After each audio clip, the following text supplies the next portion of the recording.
And we'll start with the flag salute.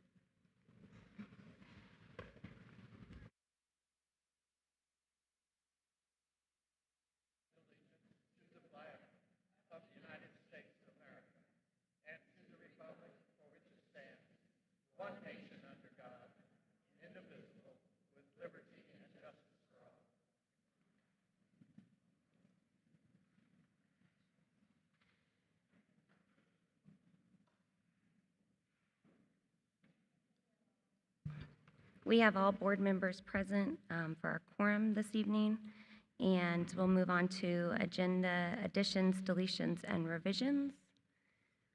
I know I would like to pull 4.3, the enrollment report out, and add it with 8.5, make it 8.5.1.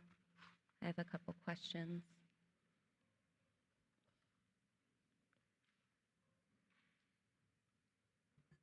Madam Chair, somewhere I'd like to talk a little bit about the OSBA conference this weekend. Could we add that somewhere under 5.0? I'm sorry, 6.0? You want to go after or before all of the policy review? How about just before the policies? Okay.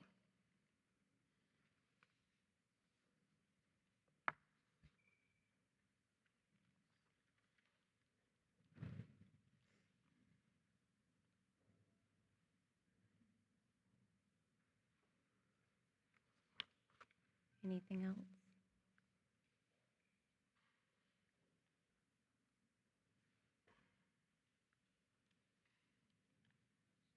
Yeah, I don't think anyone else has anything. Do you have anything, Jen?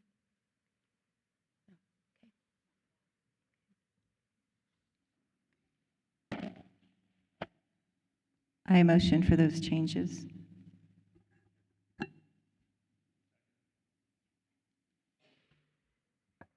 Okay, so we will accept the changes to the agenda and move forward. We have our special acknowledgements.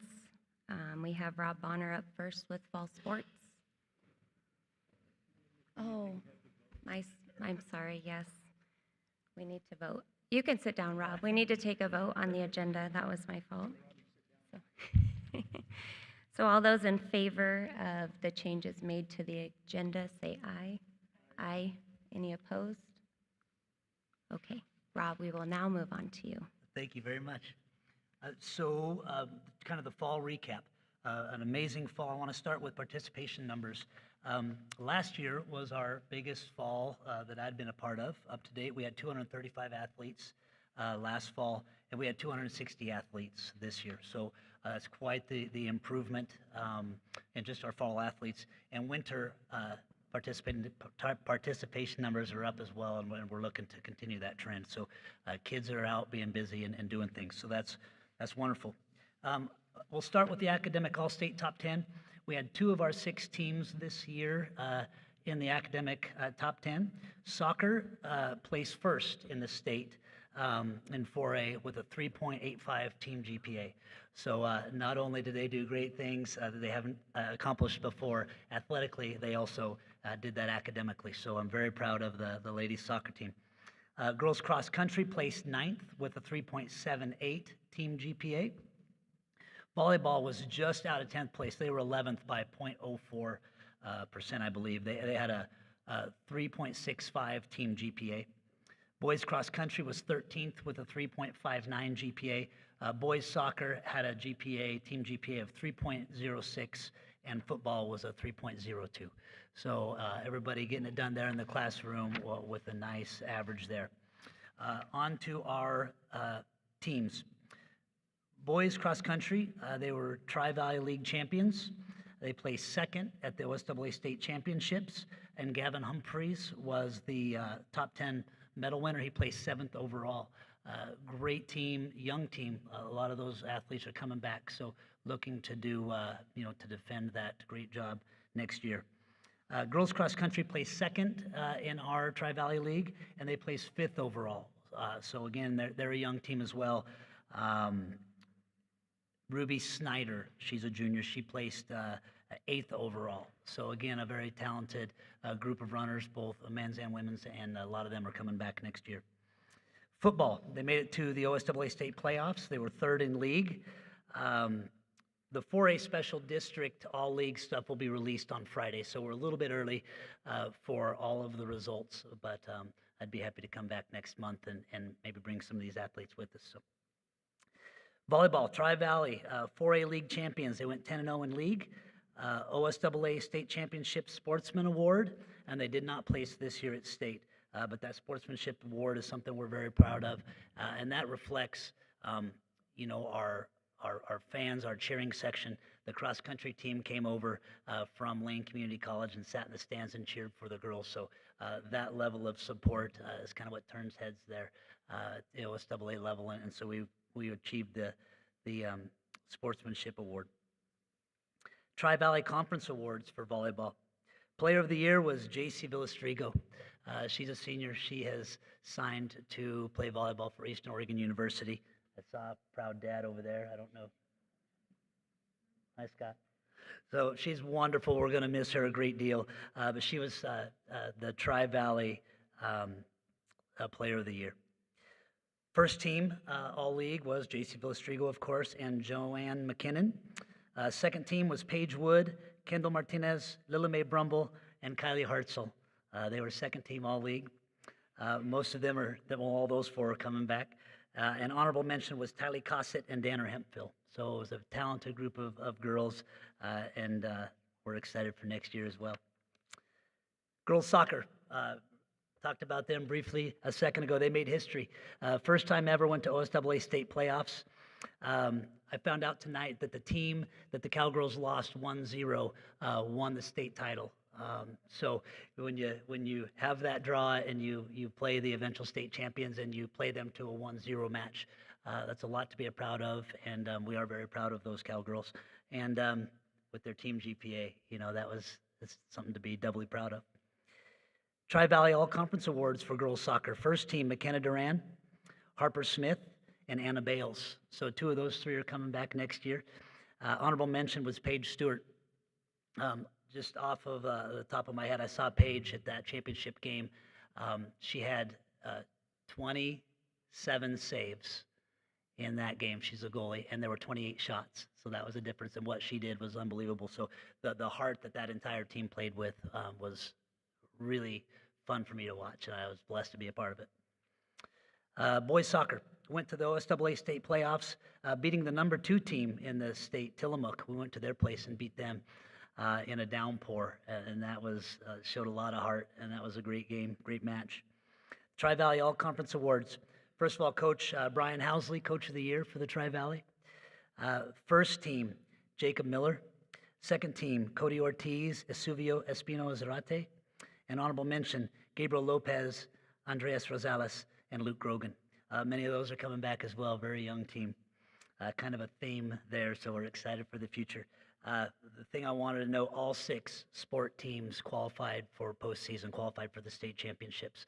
As long as I've been here, we haven't made all 6. So very, very impressed with them, with the coaches, and with all of the effort that those kids put in. So winter sports participation numbers up, and we just had basketball practice and wrestling practice tonight. The gyms are full. The mat room is full. 14 lady wrestlers. And that's new. It was 5 last year, so the future is bright, and we're excited about it. So, any questions for athletics? I do have a serious question for you, Rob. Yeah. You may or may not know the answer to this, but how many other school districts in our league had 100% of their teams go to playoffs? And by extension, how many athletic directors had 100% of their teams go to playoff status statewide? Yeah, I haven't looked at the state. I don't believe anybody in the Tri-Valley, forgive me if one of those Tri-Valley ADs is saying I'm wrong right now, but I don't believe any. I can look at that. I'd be happy to look at that data and report back. That's an amazing feat. Congratulations We're very to you proud and of all of our athletes and coaches. It wasn't me. Thank you very much. Thank you, Rob. Dr. Yucca, on to teacher and staff acknowledgements. Good evening. I just wanted to say a special thank you to our teachers and staff. Our test scores are showing some improvement, and as Mr. Cooper would be fond of saying, if the scores are doing better, we must be doing the right intervention. So I've heard him say that several times, but just a special thank you, teachers, for your work and staff for this improvement. We appreciate it.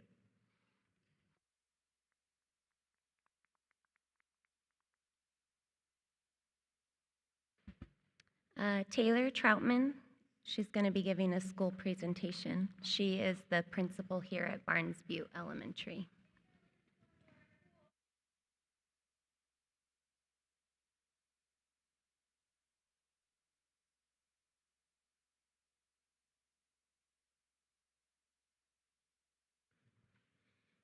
I always feel bad to have people on my back, so sorry, everybody. We wanted to just take the time tonight to highlight some of the great things our school is doing. We have clubs at our school currently running, and so you're going to see a wonderful video made by Jason. Jason came out to all of our different clubs. We have 3 clubs currently running in the fall, and we have 4 scheduled for winter and 3 scheduled for spring. We have 11 clubs total, and they serve at minimum about 20 students per club. So we have over 220 students being served. Our chess club, which you're going to see in the video, is served by Scotty Snowden, who is our tech guy. And so there's all different levels. There's teachers, there's instructional assistants, and then there's also our tech people who are running clubs. And his club is so popular. This year, he only focused on 5th graders. Last year, he did 3, 4, 5. That he's going to carry it throughout the year. And he said, can I just do like a 5th grade, then a 4th grade, then a 3rd grade? So it's becoming really popular after school, and so it's giving parents an extension activity for their students. This year, we were also able, with the help of Stacy, to get our parent volunteer reading program off the ground in 1st grade, and so that's off the ground. And then we're having once monthly parent events. So we just had art night last week, and we're looking forward to movie night next month. So we're just really proud to showcase our school and then the connection with our community, which we're really proud of. So we'll show the video, and if you have any questions for us, we'd be more than happy to answer them. No, you can't do this. Can go as much as you want. Can you do that? What? You can go up and then like that. You can take as much as you want. My name is Lauren Rogers, and we are playing chess. What do you like about chess, Lauren? I like it like it's about like a game of strategy, and you have to like think with your mind to figure out where to put pieces. My name's Colby Morgan. So Colby, tell me about why you're in chess club. I like chess. It's fun because you have to work the defense and the offense, and it's all about strategy. What do you think it takes to learn how to become good at chess? Patience and a sharp mind. I think my favorite piece is either the queen or the rooks, Why is that? because they can move like this far or like that far, and it's really easy to move them. You can't move that. You can move.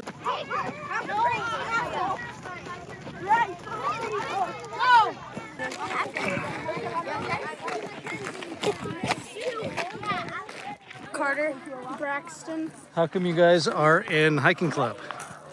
I like to go adventure outside. I like to hike and just do wild things. What's your favorite part of the hike so far? Going to see new places. Mine was probably when we went to the park. Have you guys ever been up here before? Yeah. Last week we went up here. Yeah, we've been up here a couple times.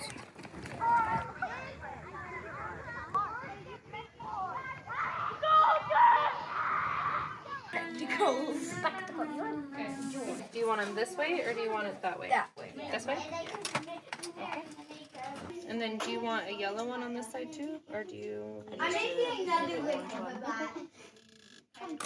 It's a mask from it's Ricky the Rat. How did you make it?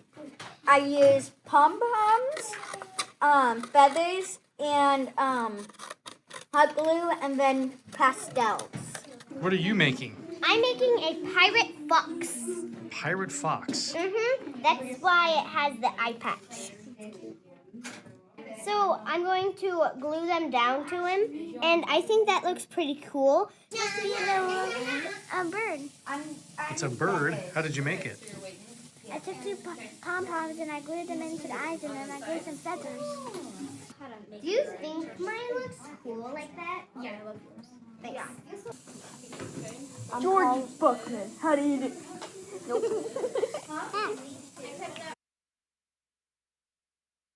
The great things about clubs is it gives kids cross grades able to communicate and build friendships, and so that's amazing. The way our school's built is in pods, which is great for keeping grades intact, but it doesn't really promote cross grade relationships. And so it's really nice in these videos to see kids helping each other in hiking club. I had the joy of going hiking that day, and they partner up, the older and the younger kids, and they talk about different things that they enjoy.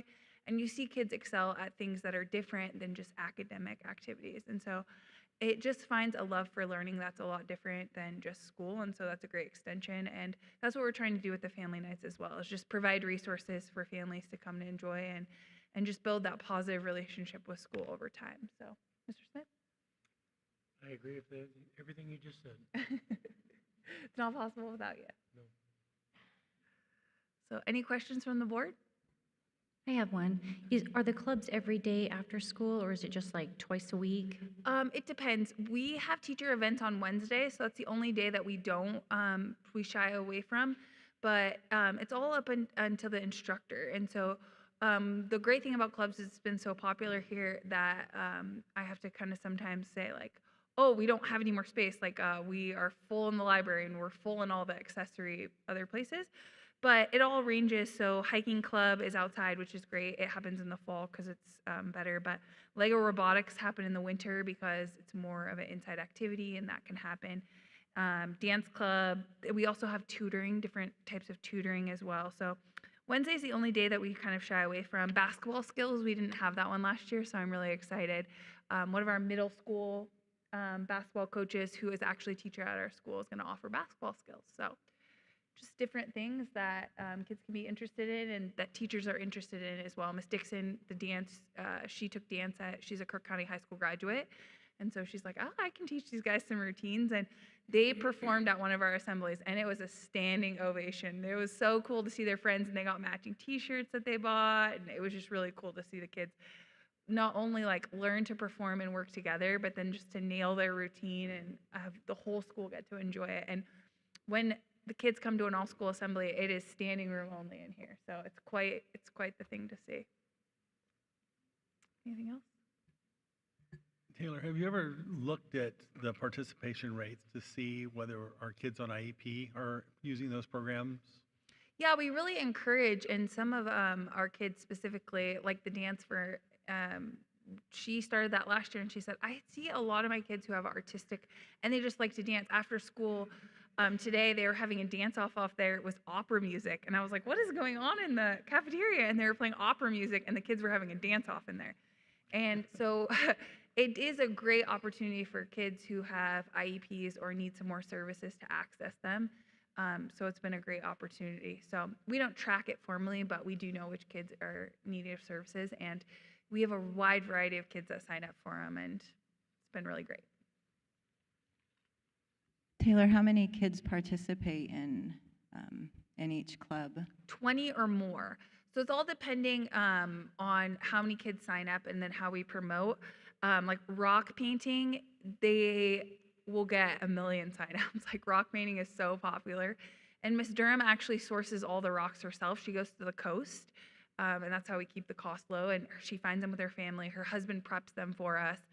And that is such a popular club. And so she offers it multiple times a year. And what she did last year was she offered it, and then you couldn't re-sign up the next quarter if you'd already taken it, because the kids love it. And it's so fun because they put them out, and they went and hiked to the butte, and they decorated so for people to find and stuff. So we have never not had a full club, full turnout. And then if someone drops out or they have like a medical thing, we do have backups. So we're like, call people. We're like, oh, we have an opening now. And we never turn a kid away if a family comes to us and says, like, I'd really like my kid to get into this. Like, the more the merrier. Like you see, I go on hiking clubs. So we'll do whatever we can to get these kids interested in stuff that's connected to school and really builds their passions. I just want to follow up on Stacy's comment that he agrees with whatever his boss says. You have superior management skills and they need to be commended. I don't know if that's a true statement, but that was kind. Thanks, Dave. Anything else? I don't think so. Thanks for so much for coming out to our school. We just really appreciate it, and we love having the community here. It just warms my heart. So thank you so much, everybody. Thank you, Taylor. Thank you, Stacy.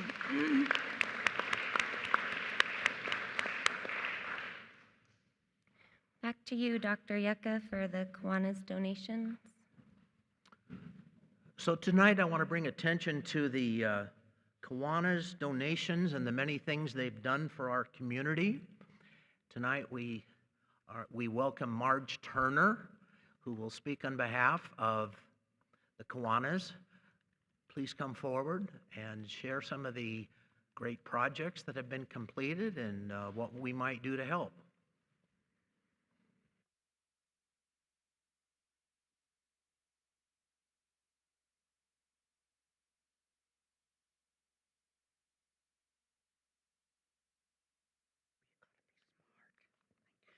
This is my second year to be involved, and I like volunteering, and I have found that Kiwanis is so important in this community.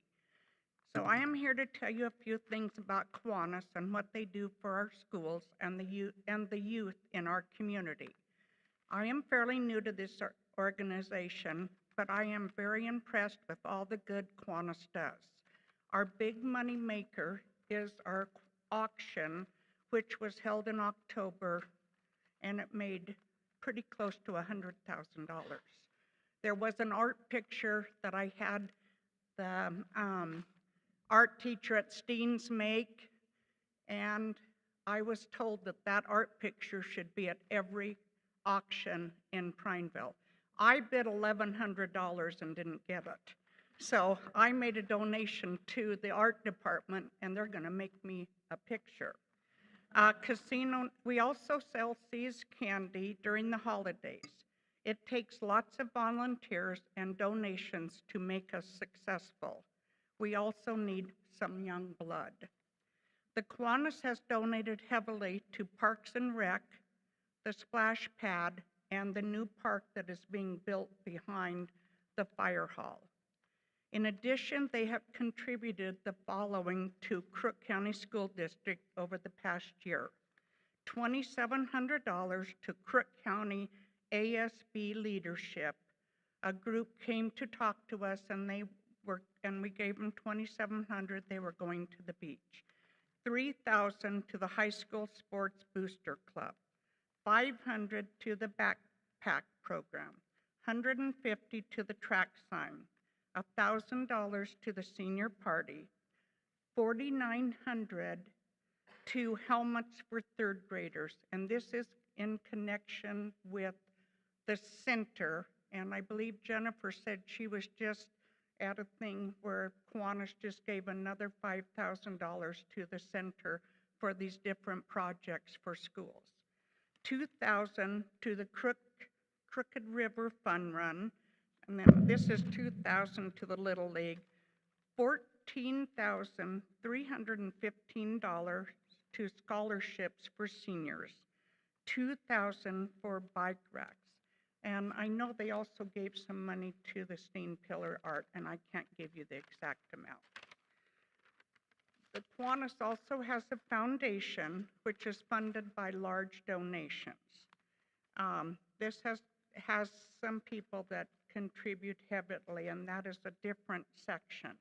Beginning in 2014 and ending in 2021, Kiwanis funded staff and scholarships for the summer school program at the cost between $136,000 to $144,000.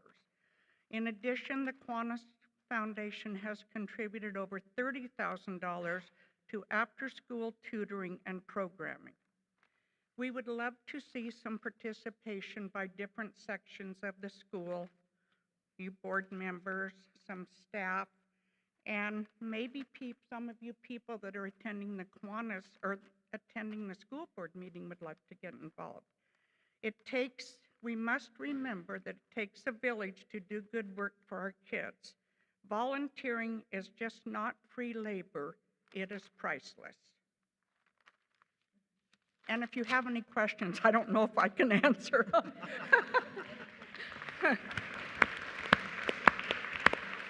But I do know that Cheryl Roden got me involved, and we've done a lot of volunteering for years and years. I do know that she feels strongly, and she's been in Kiwanis, that the schools need to show some interest in our club if they want donations to continue to come in. So a question for you, Marge, a question and then a comment. I know that children's issues are the focus of the Prineville Club. Is that Kiwanis International also, or is that just a Prineville thing? This is just Prineville Kiwanis. Okay. And there is a foundation that gives, I think, where there's some big I don't know if I'm supposed to say how much, but some big people that don't give to the Kiwanis, they give to the foundation. Right. And that's where some of our money comes out of. And then just a quick comment. Thank you for sending the kids to the beach. I did want to note that the kids went to the All-State Oregon Student Leadership Conference as well as to the beach.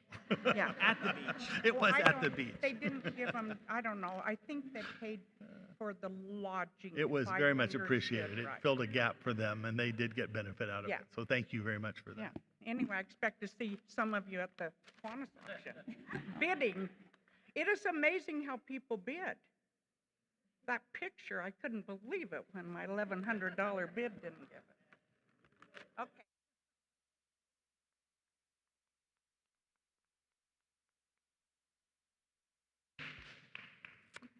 Cheyenne Edgerly for the drama fundraiser. I just wanted to bring attention, this is kind of something near and dear to my heart. I grew up in Southern Oregon and attended the Shakespeare festivals quite a bit. As a child and into my teenage years, I also had the pleasure and blessing to live in London and attend the University of London and study theater. So I would really like to bring attention to the fact that the Drama Club is doing a fundraiser to go to the Oregon Shakespeare Festival. They're holding an auction on December 5th from 6 to 8 p.m. I personally have tried to secure them some donations. I was able to get, obviously, a gift card to Tasty Treat. The Sun River Music Festival is going to donate some tickets for the auction. We're working on the Beat Children's Theater in Bend. Mountain Burger and Northwest Crossing donated a gift card. And the Bend Symphony donated a series of concerts that can be auctioned off. So there's flyers over there, and please pick one up and attend the event if you can.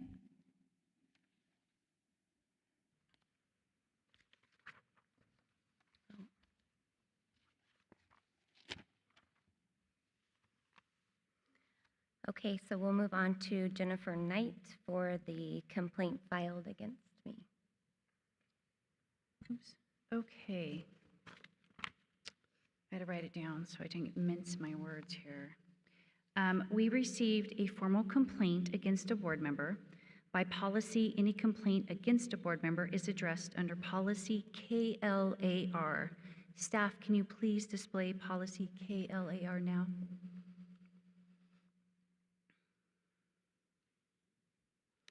Board, please see the specific complaint that you have in front of you.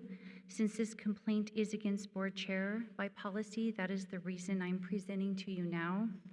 Board, we need to discuss whether this warrants an investigation.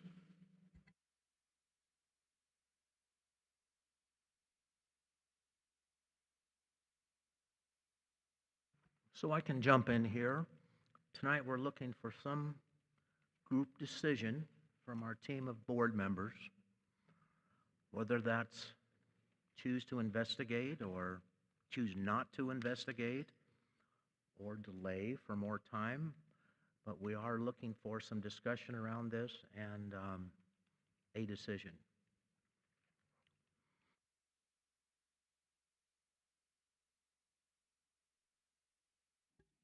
I think that this complaint should probably be investigated because there's, I believe, after looking at some things, that it's a blatant lie, and there's evidence, clear evidence that it's not true, and there was slander brought against Board Chair Brumble. So I would like to see it investigated. Madam Chair, I'd like to read from the statute, which says, "The governing body of a public body may hold an executive session to consider the dismissal or disciplining of, or to hear complaints or charges brought against a public official, employee, staff member, or individual agent who does not request an open hearing." Unless Chair Brumble is requesting an open hearing, I think we should tonight set a date to have a hearing in executive session at some point in the future where we can hear not only the charge that was brought, but also hear Chair Brumble's side of the story, which we've not had the benefit of yet.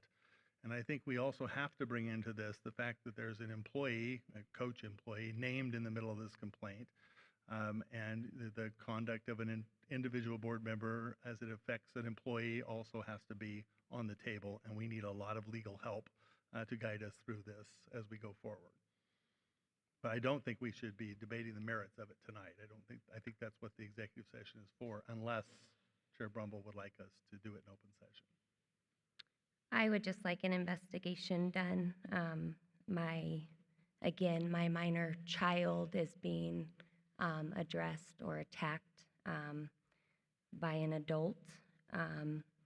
And there was a lot of mentioned members in that complaint that are Crook County School District employees. So yes, I believe that how the hearing is done, I'm not opposed to your suggestion. Scott, I just don't know if I have a say. I'm a little. You do have a right to ask for an open hearing. Other than that, you know, or then we could automatically default to executive session. Okay. So, Are you thinking executive session tonight or No. on a different no, date? we need to organize it and bring in the right people and have legal counsel present and all the things at some date to be determined. So would it be my understanding that unless Jessica wants open session, it will default to an executive session? I think that's what the statute Is says. is that what I Yeah. understood? That statute was ORS 1926602B, by the way. I would prefer executive session as my minor child is also in these allegations. So for her protection, an executive session I think would be best.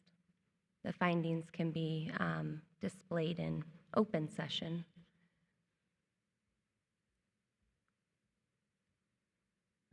I motion to investigate it in an executive session. Second. Point of information, please. Does that mean legal counsel will be with us then in executive session? It's up to us, but I would request that. Okay.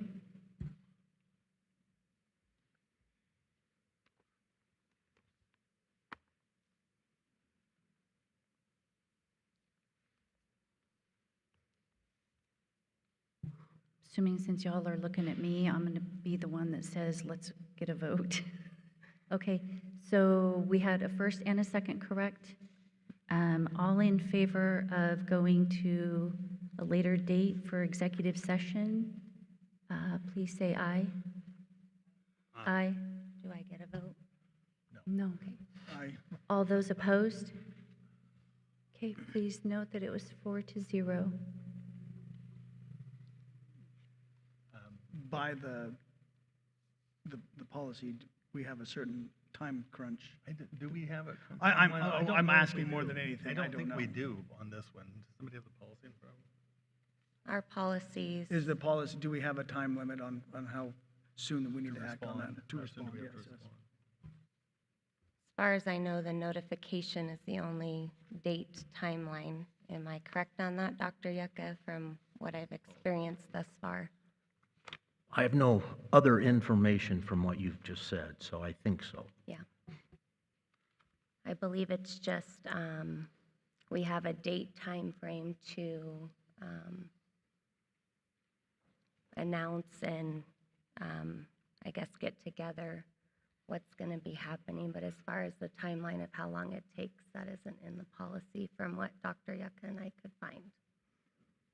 Madam Chair, can I propose, just in the interest of moving this along, that we tentatively schedule the 27th of November, which is 2 weeks from now? I think we have a listening session that Oh, is day. that listening session night? I don't quote me. What on day Trying is- to find a Monday at 6:30. when we Don't could quote do me it. on that, Scott. I do think, is the 27th on a Monday? Yeah. Yeah. Okay. Yeah, that'd be the Monday. I'm after going to be Thanksgiving. out of the state until December 1st. Okay.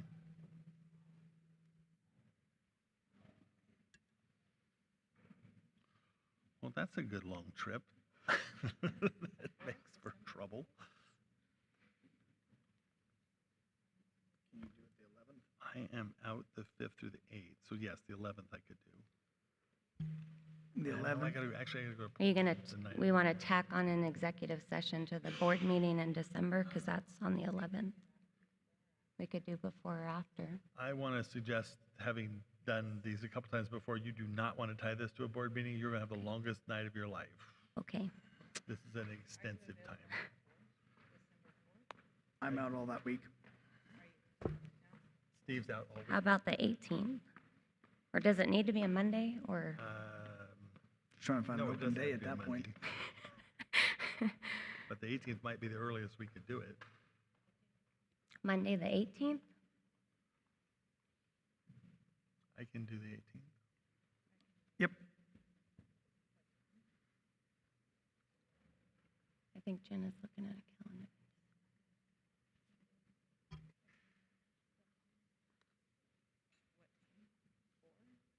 Yeah, earlier is fine with me, if it's good for Jen. Will 4 work for you? I'm available anytime at 4 or later. So say During the week. 4:30 on the 18th? Okay. So Monday, December 18th at 4:30, is that what Yep. works for everybody At the district office? at the district office? That sounds like.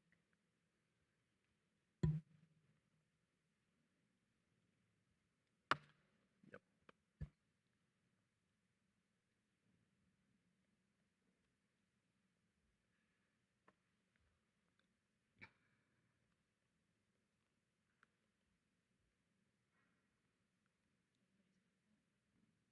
I think so.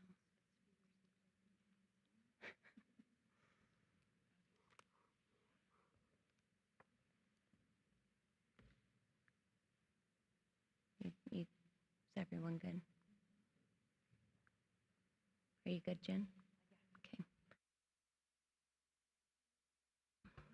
To move forward for public comment follow-up, we have a few we'll touch base on tonight. Jennifer did follow up on the books. She did relay that to me. We'd like to thank those who offered a word of support.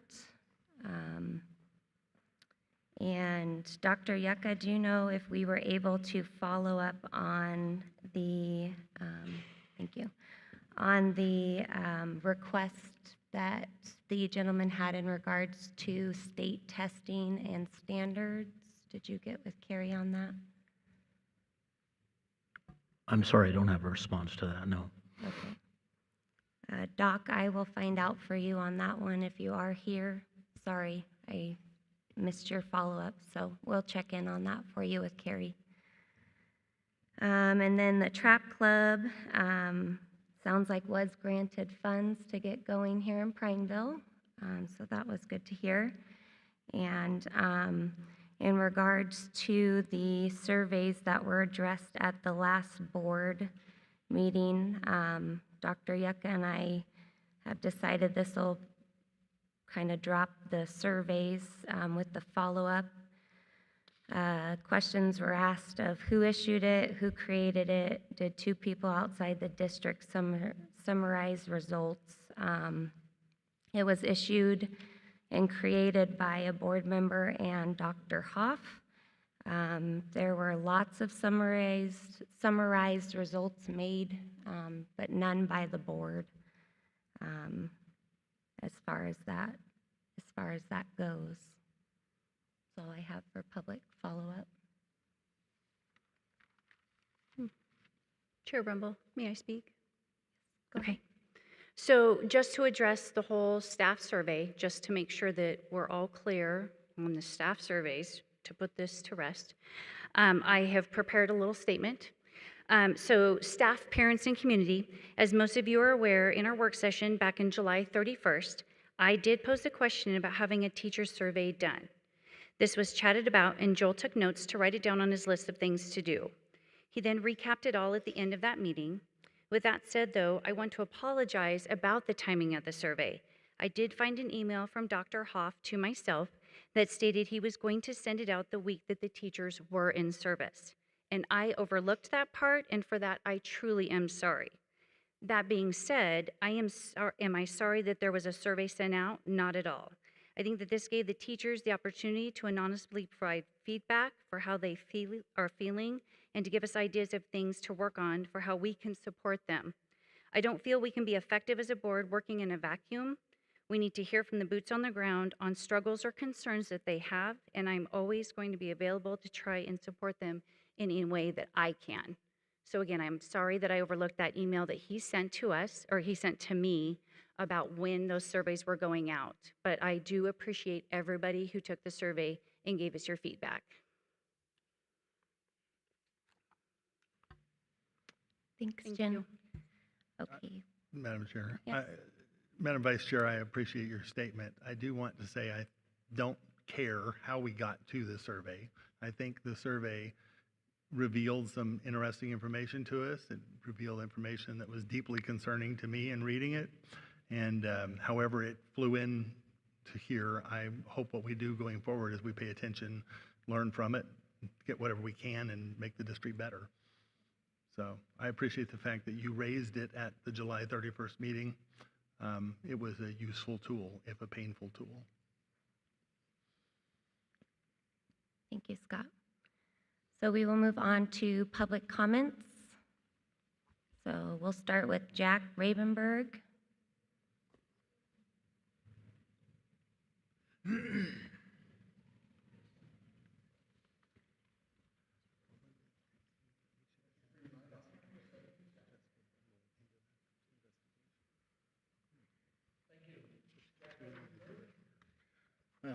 Local citizen, Crook County.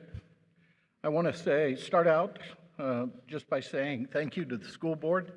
I appreciate the follow-up element, something that I don't think has been characteristic of school board meetings, at least prior to this board. I've been coming to school board meetings now for 4 years. So thank you. Keep up the good work. Appreciate all of that. Second, I left some brochures on the table at the entry, Parents' Rights in Education. I hope some of the participants, some of the people that showed up here will take advantage of looking into that. Lastly, at the last school board meeting, there was a discussion, or at least it was commented on, that math curriculum is coming up to be the next consideration by the school board in this district. I was appreciative of the conversation around the possibility of having the district develop its own curriculum. That's a pretty ambitious endeavor, but I think it's well worth looking into. My biggest concern with math is back in 2021, the state of Oregon introduced teacher training to educators to instruct students that focusing on correctly answering math questions, listen to this, the state of Oregon instructed math teachers that focusing on correctly answering math questions is an example of white supremacy infiltrating our schools. The state of Oregon is telling our math teachers that answering math questions is teaching our students white supremacy. I've got a problem with that, and I hope many other citizens in this community have a problem with that. So, if for no other reason, I would hope we would look in a different direction than the state of Oregon for our math curriculum. Thank you. Thank you, Jack. Brandy Swindle?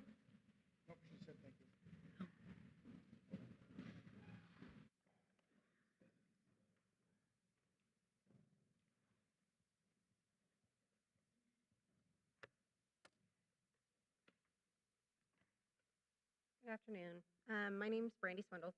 I have 2 children in this school district.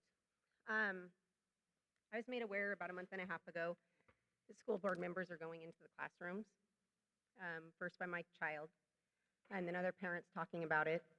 And then last month's meeting where a gentleman sat up here and further talked about it. I have some concerns with that, and I also have some questions. First, what is the purpose or the reasoning for that? And before, I do understand that it's policy and I understand that it's allowed, but just because we can doesn't mean we should. So I would like to know why we're doing it. With that also, there was comments made last month that you should be going in unannounced. And I do want to make a statement that I feel that's completely inappropriate and an interruption to our children's education. My son, with a board member in his class, couldn't tell me one thing that was taught while she was in there. They're distracted. Now, I'm not saying it's a distraction. It's a complete distraction. It looks to me as political grandstanding. And I don't want my children to be collateral damage of political grandstanding. Do that somewhere else. It's not appropriate. I would also like to know if there was any consideration given to the impacts on the students. Did we have a discussion about the interruptions or about the fact that some of y'all's campaigns were negative and directly attacked certain groups of this community? Those children might not feel comfortable with you standing next to them in a classroom. My children don't feel comfortable. They've had interactions with a board member that aren't good, and they don't want to be in a classroom with them. So the children have the right to be in their classroom and feel safe and feel like they can speak and act normal without an adult standing in the room that may later gossip about them or make false accusations against them. My last point on this is that 3 of you ran on a parental rights platform and a transparency platform. You guys missed the mark on this. Why were parents not asked if we were okay with this? We sign off on books, videos, curriculum. We give the okay for a lot of things. Why were we not asked if we were okay with board members coming into our children's classrooms? We should sign off on this. I understand if the purpose is educating yourself, by all means do it. I would just like to know ahead of time so I can remove my child. My children have been told that if they are uncomfortable with a person coming into their classroom, they can politely excuse themselves and call me, but I would like to be able to remove them ahead of time and not put them in that position. That's all. Thank you. Thank you. Jessica Ritter?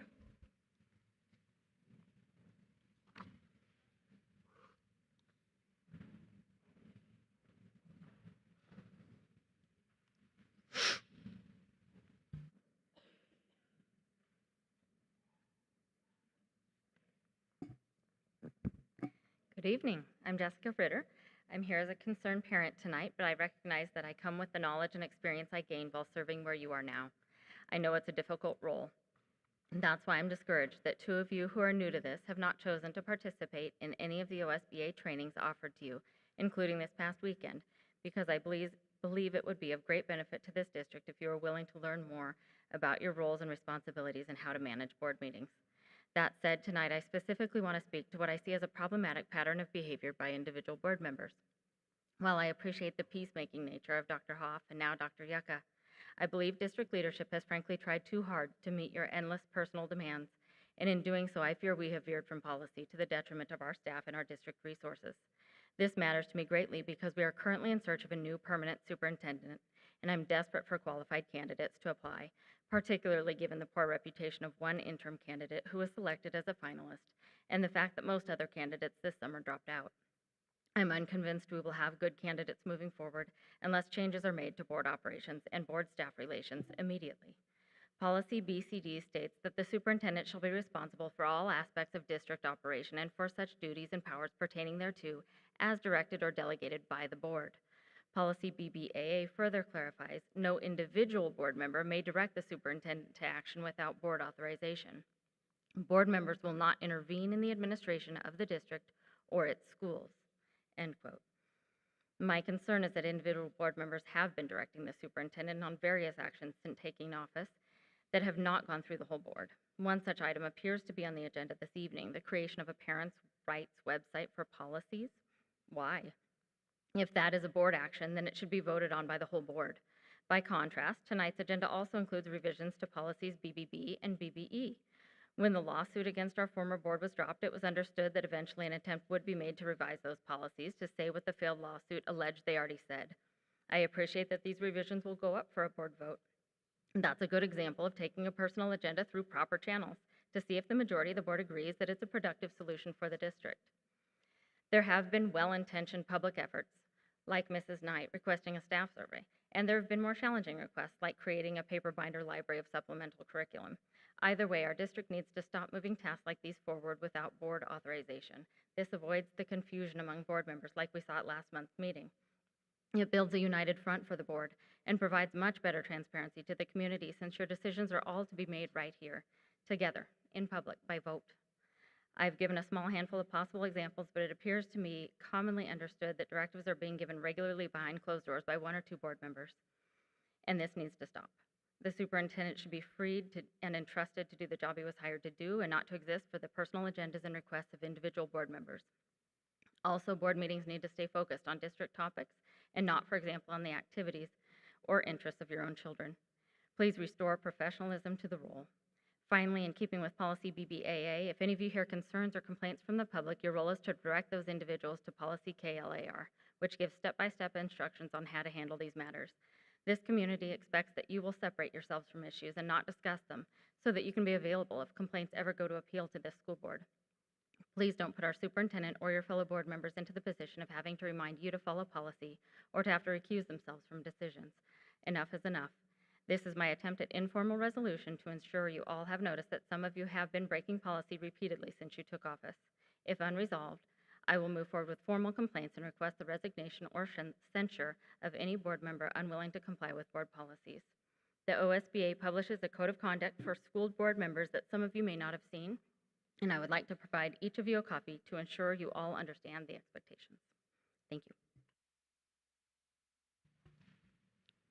Thank you. Ashley Thrasher.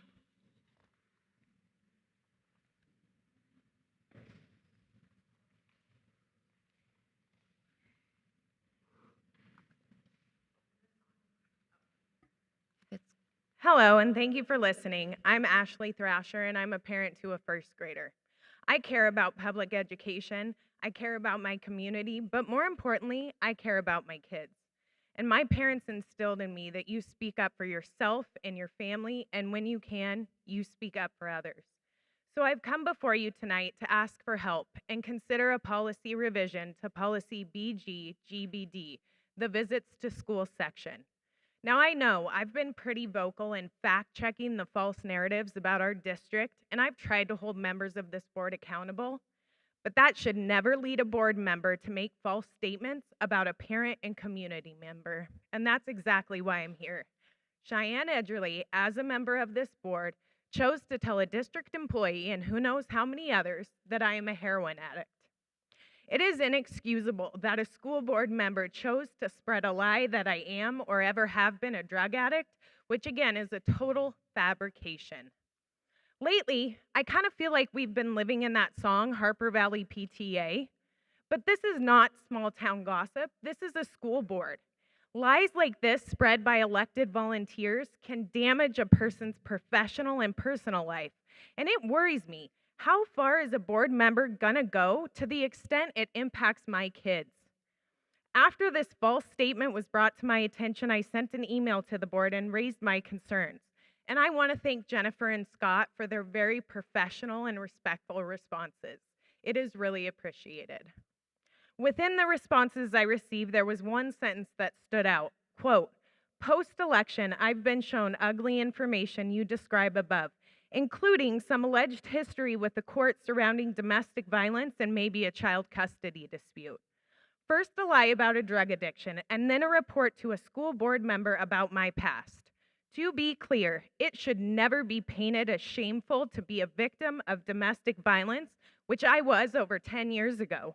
And if you're a person dealing with that today, you should not feel ashamed either. Actions like these from board members set a precedent that will alienate families dealing with real struggles from getting the support they need. Why are some members of this board continually focused on individual teachers, coaches, and now parents? If we were living in normal circumstances, I would be in full support of all board members entering classrooms, but we are not, and this is not normal school board behavior. Board members serve 4-year terms, and I have young kids. And given Cheyenne's pattern of behavior, I am deeply concerned that at some point, this will extend to my children. Policy states official visits by board members will be carried on only under board authorization and with the full knowledge of staff, including the superintendent, principals, and other supervisors. I'm asking the policy be revised to 1, include notifying parents prior to visits, and 2, give the ability for parents to opt out. Also, did the board authorize Jessica Brumble's official visit to Steen's Pillar on October 6th? I know I'm not the only parent dealing with issues like this with not 1 but 2 members of this board. And I'm no lawyer, but I'm guessing there could be legal action taken. I don't want the district to have to shell out money in legal fees to defend board members for slander and libel of parents or anyone else for that matter. And I think we're already heading down a pretty slippery slope of unethical behavior. I just want to be sure that if this behavior continues, that options are put in place for not just my family, but others that may be concerned as well. Thank you. Thank you. Holly Haynes.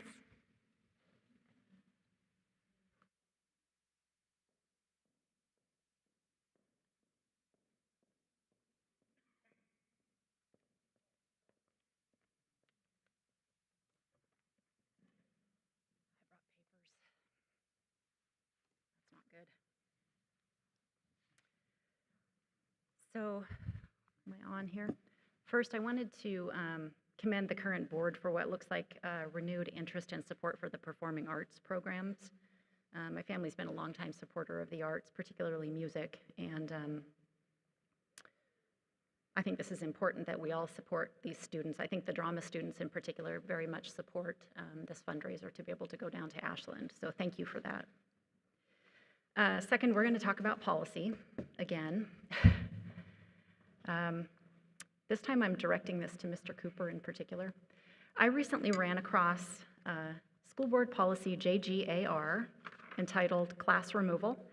It was adopted on June 12th, 2023, except that it wasn't. I reviewed the June 12th agenda and the meeting minutes in the public packet, and there's no mention of it. The prior board did vote unanimously that night to amend policy JGE, which is the expulsion policy, but none of those changes referenced class removals. And by the way, the old expulsion policy is still sitting there on the website. Then I remembered I sent an email to former Chair Jessica Ritter in December 2022 to provide testimony in opposition to the prior board's sudden burning desire to embed class removals into its student conduct policy, policy JFC. So I reviewed the December 12th school board meeting minutes, to look for it. Nope, it's not there either. This amendment to include class removals in the student conduct policy was unanimously tabled. So I looked at policy JG, student discipline, thinking, well, maybe I missed something. Nope, this policy has not been touched since January 13, 2020. So is policy JGAR, the class removal policy, was that adopted on June 12th, 2023? No, it wasn't. In fact, since this topic was tabled in December of 2022, it hasn't been discussed again. And yes, I read through all of the minutes to be sure, because you knew I would. It was never voted on, but now suddenly it's an official Crook County School District policy as of June 12th, which was the prior school board meeting's last public meeting, and that's curious. Unlike other school board policies, JGAR has no statutory authority at the bottom of the policy, and that's because there isn't any statutory authority. There is no basis in Oregon law for this policy. Essentially, it's not legal, at least not in Oregon, because its very nature violates a student's right to due process. So Mr. Cooper, you are the only person sitting here tonight who knows why I'm hammering the board about this particular issue, because you voted in executive session to overturn a bogus disciplinary action involving a so-called removal. So did someone slip this class removal policy through the back door? Was this discussed and voted on in secret? Did someone from the prior board somehow coordinate with someone in the former administration to get this bogus policy posted to the Crook County School District website? Is this new policy a mistake? I don't think so. But I'm insisting that you find out, and I'd like this to be an agenda item next month so we can all hear how this went down. So I would ask that you please feel free to consult with your legal counsel on that, because I'm pretty sure that we already established that you cannot have a policy like this, not for non-disabled students. So I have my records request in here, and I'd like to know who requested this document, who created this document, when and why, and who uploaded it, and at whose direction. Because I have to ask again, do we have people outside the current school board and the current administration interfering with current board and district business? Regardless, this policy is illegitimate. It needs to be pulled off the website immediately. And I will also add that people who are not present for school board meetings should not be signing the minutes, and that has happened so in the past with the prior board. And I will give all of this to Dr. Yucca's assistant at the end of the meeting. Any questions? Could you just give me the policy, you named off a lot of policies, and the one that you held up? The junkety junk one is class removals. But what's the number or the letters? JGAR, and it says right here, it was adopted on June 12th. We know that's not true. So somebody created this document, somebody uploaded it. I'd love to know who, because the prior board did not discuss this, and you people did not discuss this. I know that for a fact. So there's some shenanigans going on, and I think it's a holdover from before you guys ever were elected. We're going to get to the bottom of this. You want to give your packet to Tammy? I will do that at the end of the meeting. Okay. Thank you. So, Madam Chairman, I agree with Ms. Haynes that the action in June was to table the discussions. December. I'm sorry, in December, thank you. I wasn't really happy about that because I had wanted that to go a different direction, but that was the decision. I don't remember anything in June around an AR or an AR adoption. Now, it is an AR, so that is a staff-driven document, not a board-driven. The board gets a chance to review an AR before it goes into effect. There was no presentation. But it would be of that. really helpful if we could get a timeline on that particular policy, looking specifically at the minutes in December and June to figure out what happened where. And I have them. as well. There is a hole in our policy document, in my opinion. Holly briefly referenced it, but it was all executive session stuff around how to handle classroom removal. Our policy is not, it lacks clarity, which the board had said following that executive session it wanted to see addressed as a matter of policy. So I won't allow I it think to that be hole is policy. still there. Okay. We disagree. Thank you. Thank you, Holly. Roxanne? Is it Basie?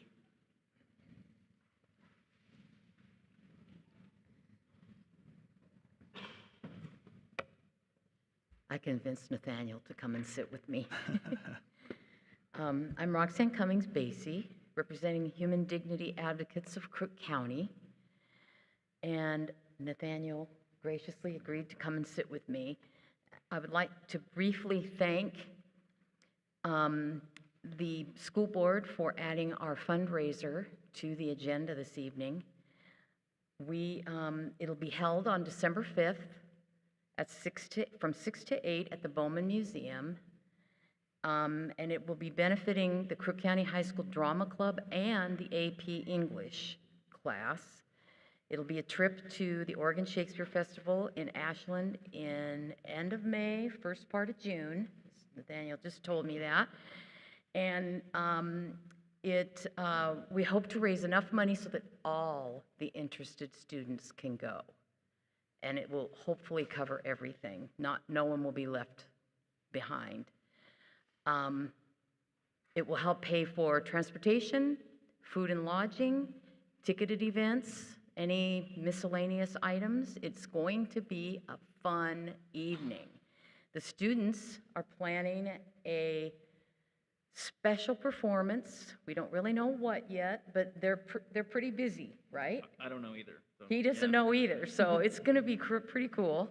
We're really looking forward to that. There's going to be a student at each table, at least one, to kind of help everybody mingle and learn more about what the students are doing. There's going to be a silent auction, and as Cheyenne said, she's received donations from the Bend Symphony, the Sun River Music Festival. There's a whole bunch of things. Posy Shop, Tasty Treat. We've got original artwork that's really great. We've got pottery. We've got gift baskets, a big one from Erickson. So there's just, and more is coming in every day. So this is going to be fun. So thank you to the school board, and we hope to see everybody there December 5th, Bowman Museum, 6 to 8. You want to say anything, Nathaniel? No. I think that just about covers it. Thank you, Roxanne, and thank you, board. Thank you. One question. Yeah. Do you have a goal of what you were trying to raise? Do you know? Great question. My hope here is that no student has to pay out of pocket to attend this trip.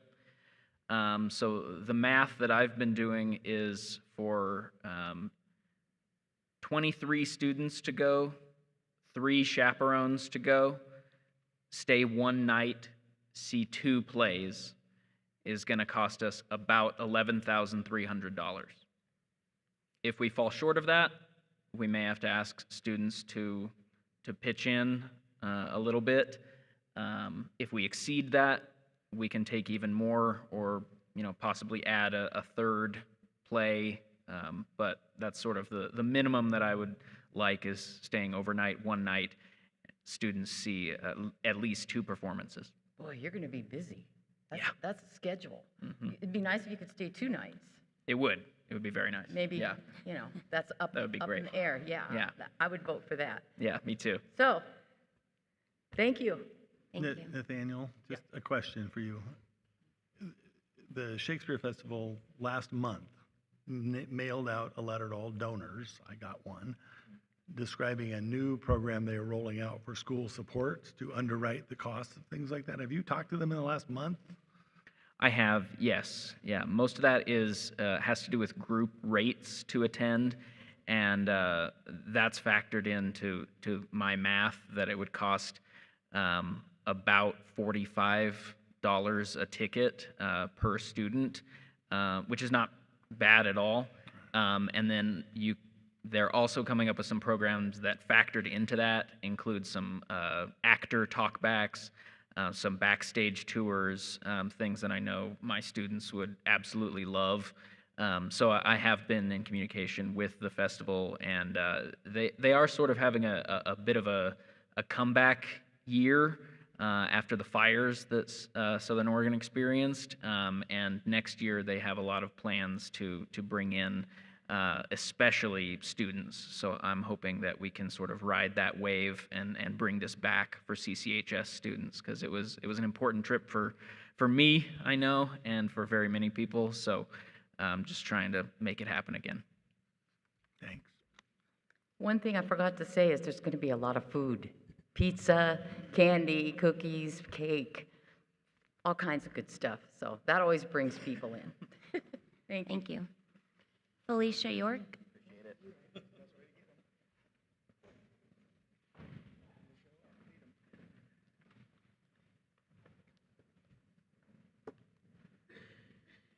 Hello. So on my list, I had to recap the last board meeting with Jennifer Knight. She did, I think you had touched on it, she did message me, emailed me after the board meeting, so I just wanted to say thank you publicly for that. The issues that I'm bringing up tonight, well, they're not really issues yet, but book fairs. I've been looking into Scholastic for quite some time now. I've been doing a lot of research, and I am having a little problem with Scholastic and maybe the fact that it's not ideal for our demographic. Of course, that is the most popular option for our book fairs at schools, but I'm thinking that maybe there's other options.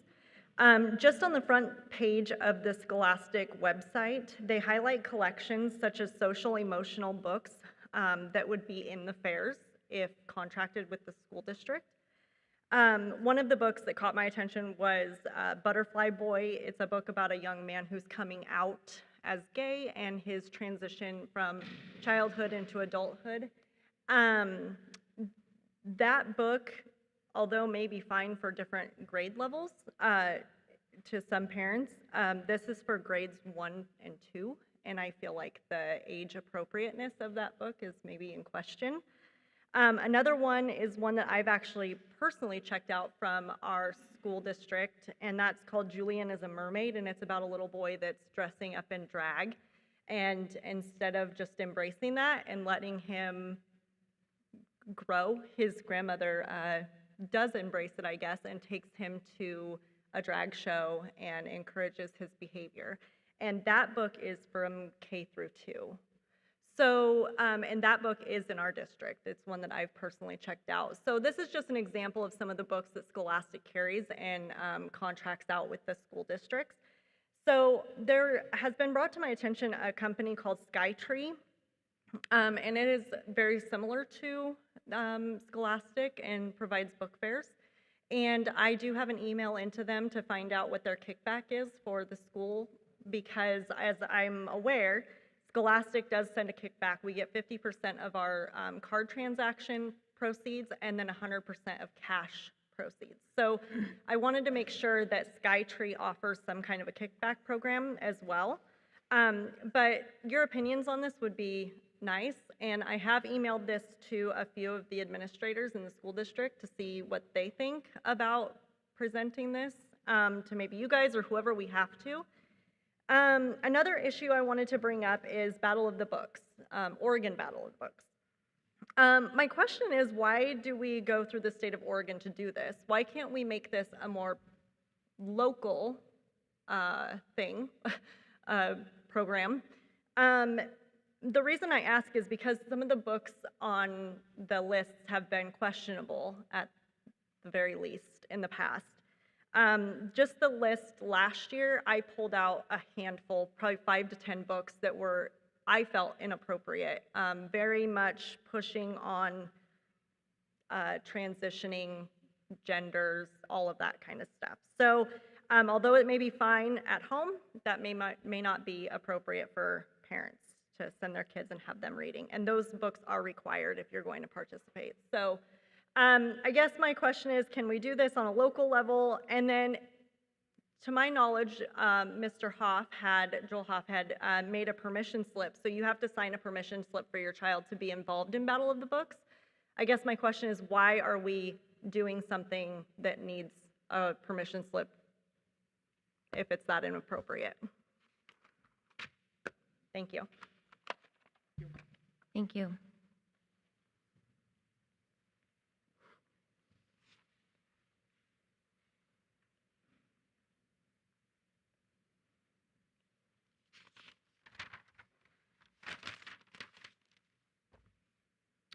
Okay, we'll move forward to the approval of the consent agenda.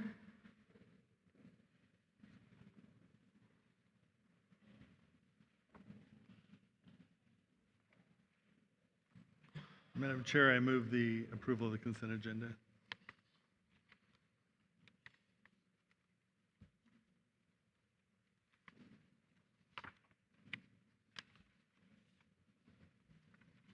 I'll second, but noting that I was not here at that meeting, so I can't approve the minutes because I wasn't here to participate.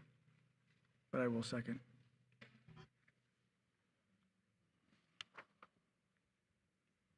Okay, so all in favor of the approval of the consent agenda, say aye.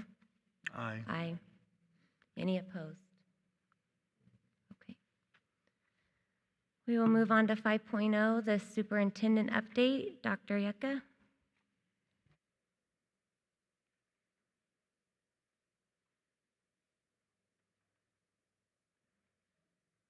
Hastily turning here to page 5.1, and these 2 pages that are quite colorful and well done, were undoubtedly done by Dr. Hoff, because they look really professional. But right now what we're talking about is working on our strategic plan and discussing how we might move forward with this document. We'd either want to, in my opinion, make progress on this document, make some changes if we don't agree with this certain direction, set some new goals, but I think it's wise for us to consider making sure that we have a strong strategic plan in place and that it's up to date and is good for kids. And there's really 3 pages here. The first one is the what we call the Big 5 priorities. And then the second 2 pages, back to back, have to do with how things would be measured. What are the measuring instruments that help us to know if we're getting things done, if we're being successful? So I'm hoping to entertain a little bit of a conversation about where we might take this strategic plan from here. So I would assume this is what we started in our work session back in July. We just never came full circle to what the 23-24 school year looked like. I think I would make recommendations to have a work session to set a strategic plan for 23-24. Madam Chairman, I had asked Dr. Yeka to bring this forward because we did discuss it at the 31st meeting, and there's a lot going on at that very long meeting. And I don't know, my question to Dr. Yeka was, is this the plan, the one that's in front of us now? Have we got a new plan? If so, what's it look like? I think we also have to remember that we do not have the staffing that we had in July to carry this plan forward at this point, because we've lost Dr. Hoff's capacity for helping lead it, and putting all the tracking together for this report would be a very substantial task right now, laid on top of our existing staff. So I do think it is good that we have it. We need to have a plan. We need to be moving toward that plan, and we need to not let circumstances guide our agenda every month. We need to be moving forward proactively on something of our own making. So I would hope we can set a meeting to have that.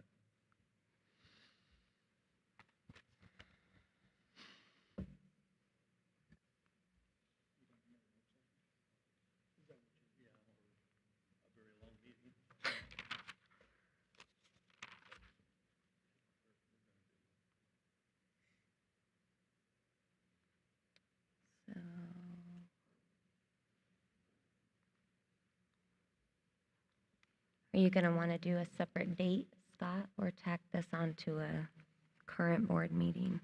When we have done strategic planning sessions in the past, they have taken about 4 hours, and you still had things to talk about at the end of them, but you ended because your 4 hours was up. Okay. So I don't think you want to tack it on, would be my guess. Okay. But maybe you like really long meetings.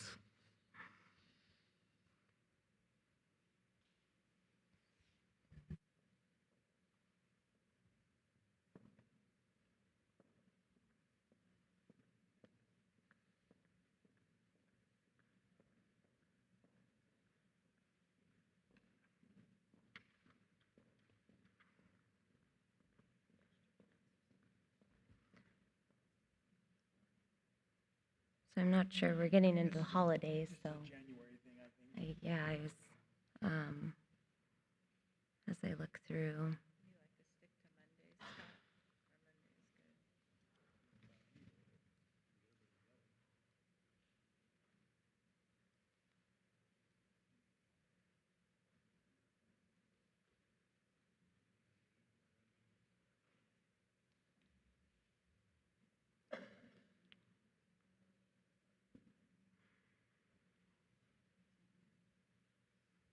So the first is New Year's, and we have the board meeting on the 8th. So you want to shoot for the 15th, 15th is Martin Luther King Day. the 22nd? Kind of by default. That's where we land. January 22nd? I'm assuming at 4, or 4:30, because it's a 4-hour. We can have dinner brought in.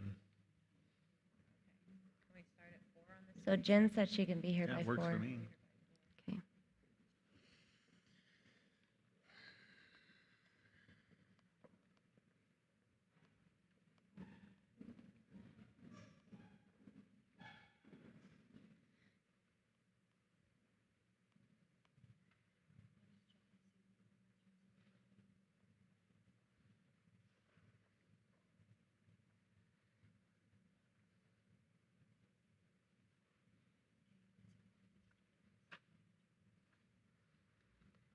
Okay, so we will plan for a work session January 22nd from 4 to 8 at the district office to set a strategic plan for 23-24. I guess it'd be 24. We're out of 23 at that point.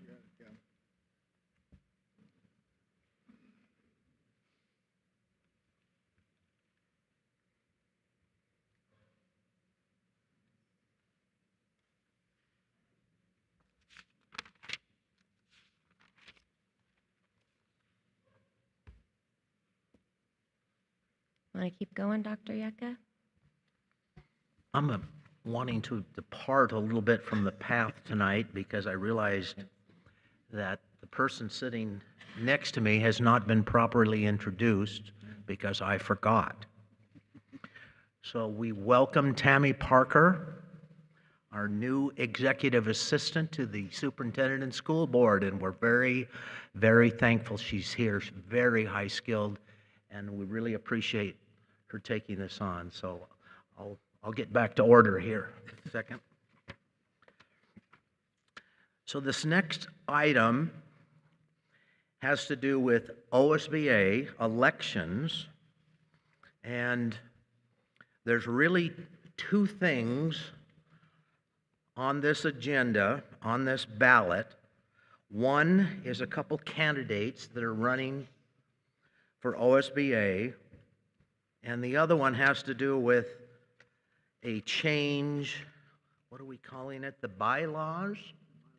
Rather extensive amount of paper in your board packet, and I can understand if it was a little painful trying to get through it.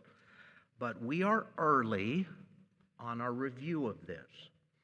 So if you look on 5.2, the first page there, where it says OSBA elections, we notice that the actual date for implementation is somewhere between November 15 and December 15. So we are actually early, and if the board would like more time to consider this, we do have the time available to us. But if you would like to move forward, we need to vote online, which is typically the process. Or if we don't want to take any action whatsoever, that is acceptable from time to time. I believe our board has said we don't want to pursue any more votes with OSBA. So that may happen again. But right now, we are asking for a bit of review on this and what we might want to do next with regards to OSBA policy. And we know that there's 2 candidates and then a really long set of bylaws. Why are you saying there are 2 candidates? Where did I find them? Because one is for board and one is for the Legislative Policy Committee. So they're 1 candidate for each position. Thank you. Thank you. Does that change? Madam Chair, this is something that comes before us every year, and we don't spend very much time on this because we have our own district to run. But I would, as a regional courtesy, I would recommend that we direct our vote to be cast for Courtney and for Lori Danzuka and Courtney Sneed as the board member and Legislative Policy Committee member, respectively. They are both members of the Madras School Board, but both served for a while and have been very involved in this stuff. And then I would recommend that we let the bylaws go. Nothing makes us vote. None of us are well versed in those bylaws changes and what they mean. And if we voted, we'd just be spitballing. So my recommendation is we show courtesy to fellow board members and let the bylaws go. So would that be like Dr. Yucca submits a vote for the board, or Tammy submits it on behalf of the board, or we can designate you to go in and sit down on the computer and do the same thing. We can save you time if we'd have Tammy do it for you, but it's up to you. Yeah, the bylaws are, yeah, I looked over them. So I would agree with your recommendation, Scott. Yeah, Madam Chairman, I move that we cast an affirmative vote for Lori Danzuka and Courtney Sneed as board member and policy council member to OSBA, and that we decline to vote on the bylaws, or abstain from voting on the bylaws. Second. Okay, so we'll take a vote. All those in favor of, I don't have their 2 names, sorry. The Lori ladies and from Courtney. Madras, Lori, Lori and Courtney, having Tammy take that vote for us, and then just abstaining from the bylaws of OSBA. Say aye. Aye. Aye. Any opposed? Okay. Keep going, Dr. Yucca.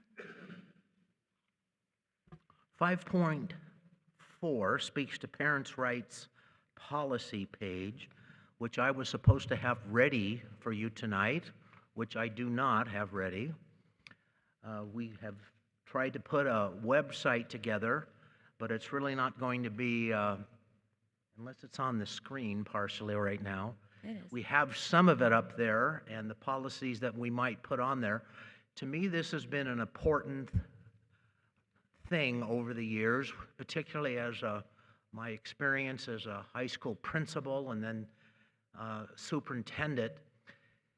Parents frequently come to me and say, hey, I wish I had known about this, or what about this? How do I deal with this? And a lot of the times I'm toward the end of the line of that, and I would like to catch them very early when they have a concern about policy that makes them very easy to find. So I favor putting this parental rights policies,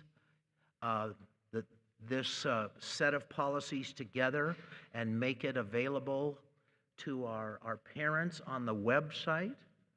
And I would look forward to hearing any feedback on that. Dr. Yucca, these are policies that we already have in place, correct? These are all policies that we already have adopted within the school. We're just putting them in a site so that parents have easy access to them. That is correct. Thank you for that. Good reminder to me. We reviewed extensively policies that were particularly concerning to parents, and we found that there was, I don't know, 25 that really spoke to parents, and policies that parents would want to know before they got too far down the line in the school district, that they would know early on that these policies, what they are and how they can help. So I do favor putting this website in place, and I'll allow for any other comments if you'd like.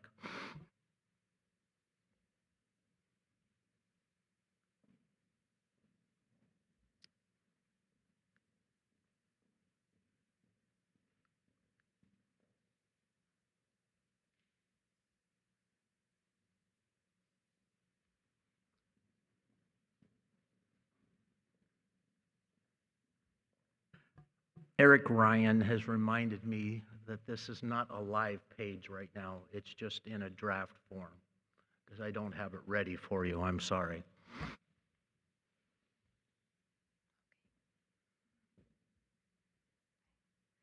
Okay, thank you, Dr. Yucca. Anna, for 5.5, integrated guidance update.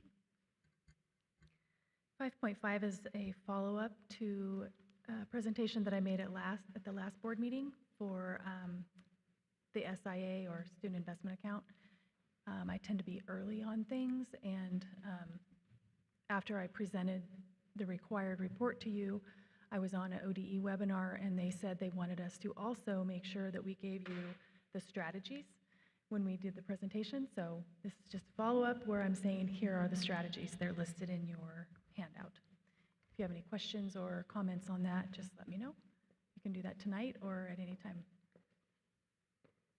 So we could update these in January when we have new ones, or does that go with the next report? Or It is a 2-year, it may be 3. Joel took care of all of this.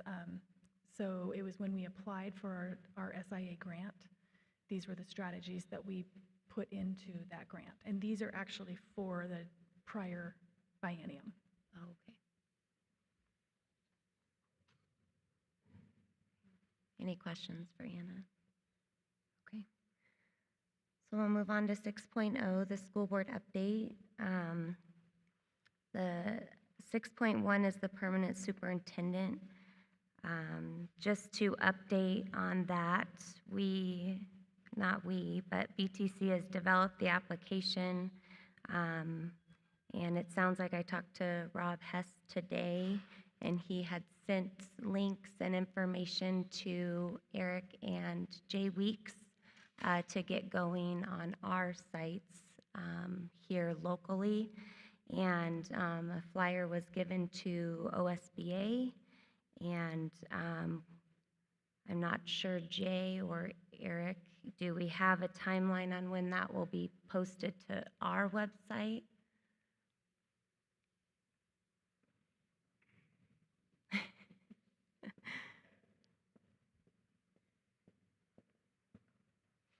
I believe we received the flyer or the information from Mr. Hess yesterday. Yeah.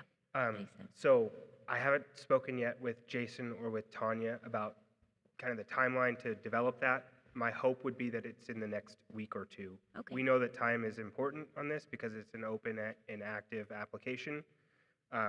So we'll be working on it, but Okay. I would say probably in the next week or 2. Sounds good. Thank you.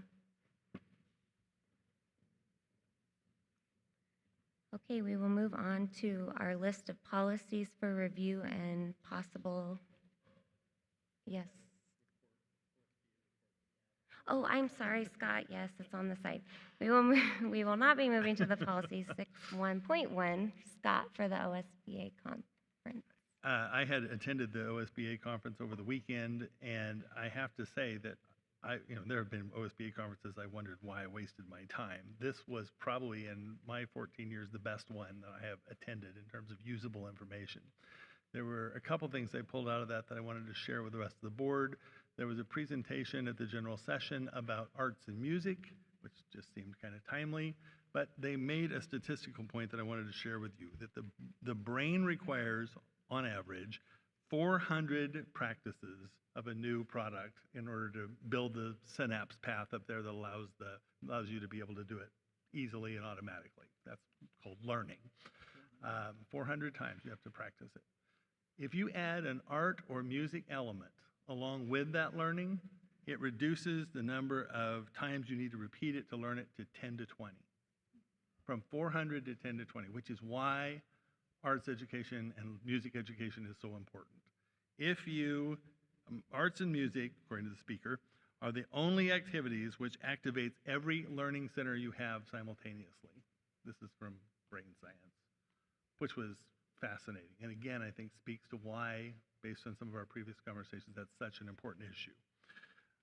There was a discussion around that I attended one of the workshops on Senate Bill 819, which is the new law that was just passed that says, every student gets the opportunity, no matter what their IEP or 504 status is, to be able to participate with an equal amount of instructional time as any other student. You can get abbreviated schedules by asking for them with parent consent voluntarily. So if a student's really having trouble in the classroom, they can talk with their IEP team and their parent can say, yeah, I think it's better if he or she gets a little less time in the room. But there is a paperwork tsunami that is set off when you do that. And I had not realized until I went to that session the amount of extra burden that puts on our staff, right up to the superintendent's level, because he gets to review every one of them and recertify it every 90 days. I didn't realize we had that obligation. I also didn't realize that when we look at instructional time and we have to look at how we calculate how much instructional time our kids getting in any particular day, we have to look not only at the public school, but at the charter schools. They are included in the evaluation. So quite a bit of new stuff that was techy, but worth learning to understand better how this particularly complicated law is going to roll down. But they saved the best for last, because I did not realize several other things. I did not realize that there is an active discussion going on again in view of the public Portland schools strike about a statewide salary schedule and statewide bargaining with teachers. We were asked at the caucus, the regional caucus, to state our position on that. Every single district there from Central Oregon said that would not be helpful to the process to move to statewide bargaining. But it's a conversation we've had before. It's never come to, but it's alive and well again. So it's something we'll want to watch for as the legislature moves back into session. There was a question for staff. Are we working on the early literacy grant, which opens December 1st? Somebody's got that? Okay. Yes.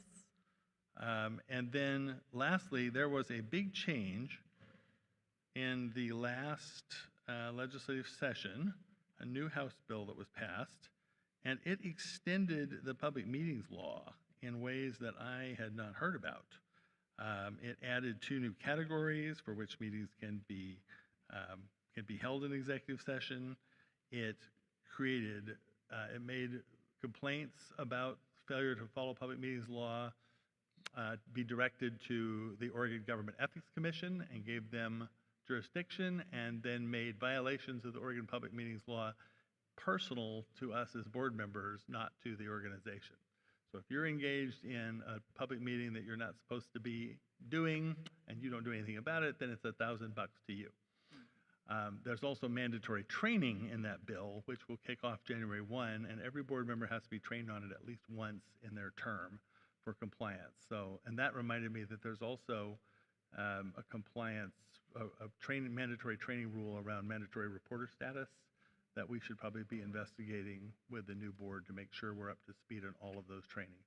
There's a lot in that new public meetings law that will change the way we do business, and I would hope we can start planning ahead now for probably another work session, God forbid, to look at the training around the government, the new public records law.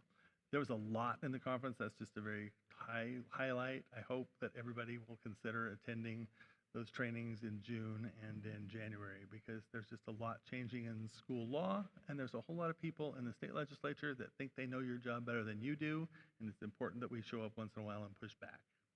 So, thank you. We have to schedule it. We'll have to call Oregon Government Ethics or OSBA and get on the training schedule.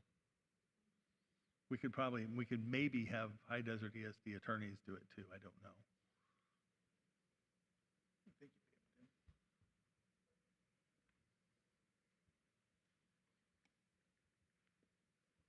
Thank you, Scott. Now we will move on to the policies for review and possible adoption.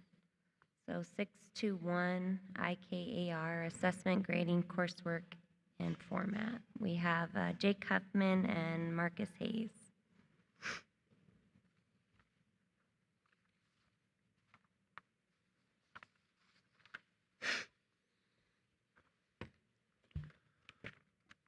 Thanks for having us tonight. In some conversation with Dr. Yucca, Jake Huffman, Bree Van Rokel, and myself had started some conversations around revamping our assessment, grading, coursework, and format, the IKAR that was mentioned.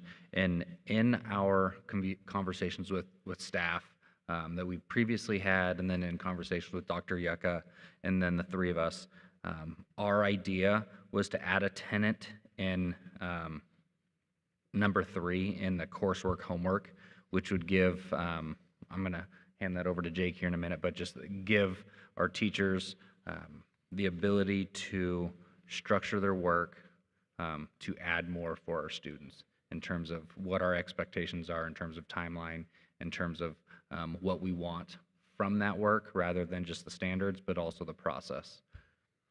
Yeah, I think it's important to note we don't want to change anything that's currently existing in there. We just want to add a bullet point to Tenet 3, which kind of it gives teachers a little bit more autonomy for holding a higher standard for their coursework and their homework, so they can set some stronger deadlines for that. And it has nothing to do with assessment, just with coursework and homework. I think it's also Bree wanted me to mention too that we got this idea. I mean, it all started with some teacher input as well. So we solicited input from teachers and also from some parents who were on the same wavelength with us on that, because we believe that it kind of builds into building some job-related skills, which I think is important right now where we're at.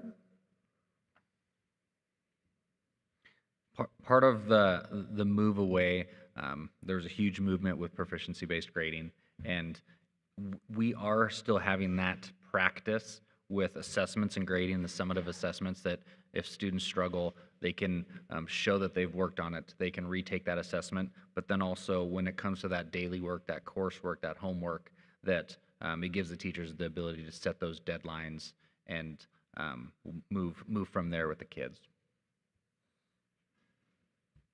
Jake, I want to thank you for taking the time to do this and look at this. I remember, I believe it was in our work session when Dr. Joel Hoff, he had the great idea that he'd provide a framework for teachers to use, and I fully support this because I want to see that the kids are being held accountable. And from my understanding, a lot of this stemmed from a lot of the student athletes that they would, maybe they had their assignments and they didn't turn in for 3 weeks, and then they have to load the bus up at 2 o'clock. So they go to the teacher and they have a stack of paperwork, and they'd say, hey, I need to get on the bus at 2 o'clock.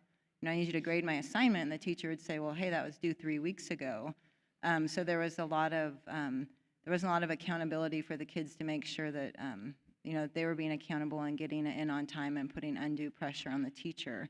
I just want to make sure I trust that that Marcus and yourself and Dr. Yucca will look and make sure that we're in the right legal framework. I want to protect the students as well as the teachers. But I really want to commend you for this because I think this is a step in the right direction to have higher accountability for our kids. I think it's important to note too, it doesn't apply to individual students. There was a concern there where a teacher could say, this is due for you, but not for you. But we want to make sure that is not the case. It would be across the board. The teacher would have autonomy to set the deadlines for their coursework, not assessment, but coursework. So. Yeah, I appreciate that. Thank you. Yep. And Bree did do some extensive research in other districts' policies, state policies. So that is something that we looked into when we were looking through the wording and looking how we wanted to restructure that tenet with the coursework in mind. So how is this changing from what we have now? Whereas, like, I can look in Student View and there's all the assignments listed with due dates, but if they're traveling on a Friday and missing school, are you saying that at the beginning of the year in the syllabus, you're gonna plan with sporting events? So if they're, how is this gonna correlate to a whole class? How is it gonna be different than what you have now? Because if a student misses a day, you do have a select group, right? It's athletes that are gone, or maybe it's a performing art group. So if you're saying like it would be dictated on a syllabi, how are you gonna do that at the beginning of the year?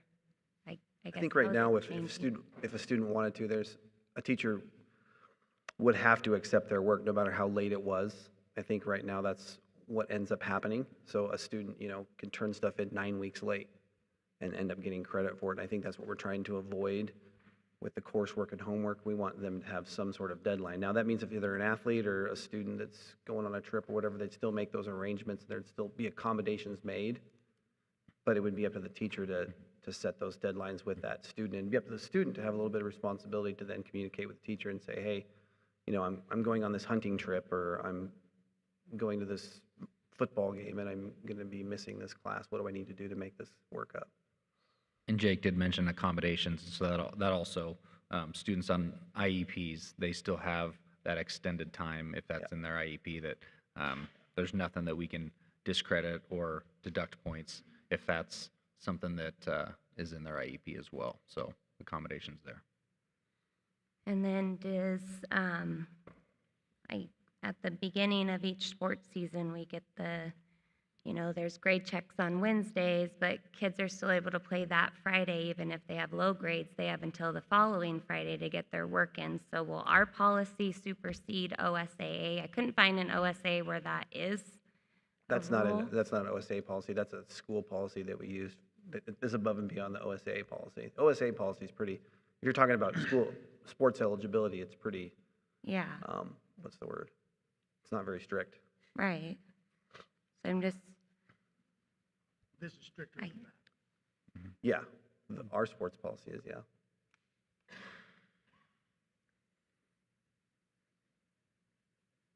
okay. I think it should be a little bit more direct. I don't know in what way, because I still think, I feel like you're still having to do kind of onesies and twosies with people who are missing. I don't know how you could make this an overall fit for a whole class, like when the class starts, because unless the teacher set the parameters at the very beginning of the class starting. I just don't know how you could do that without knowing, a multitude of schedules.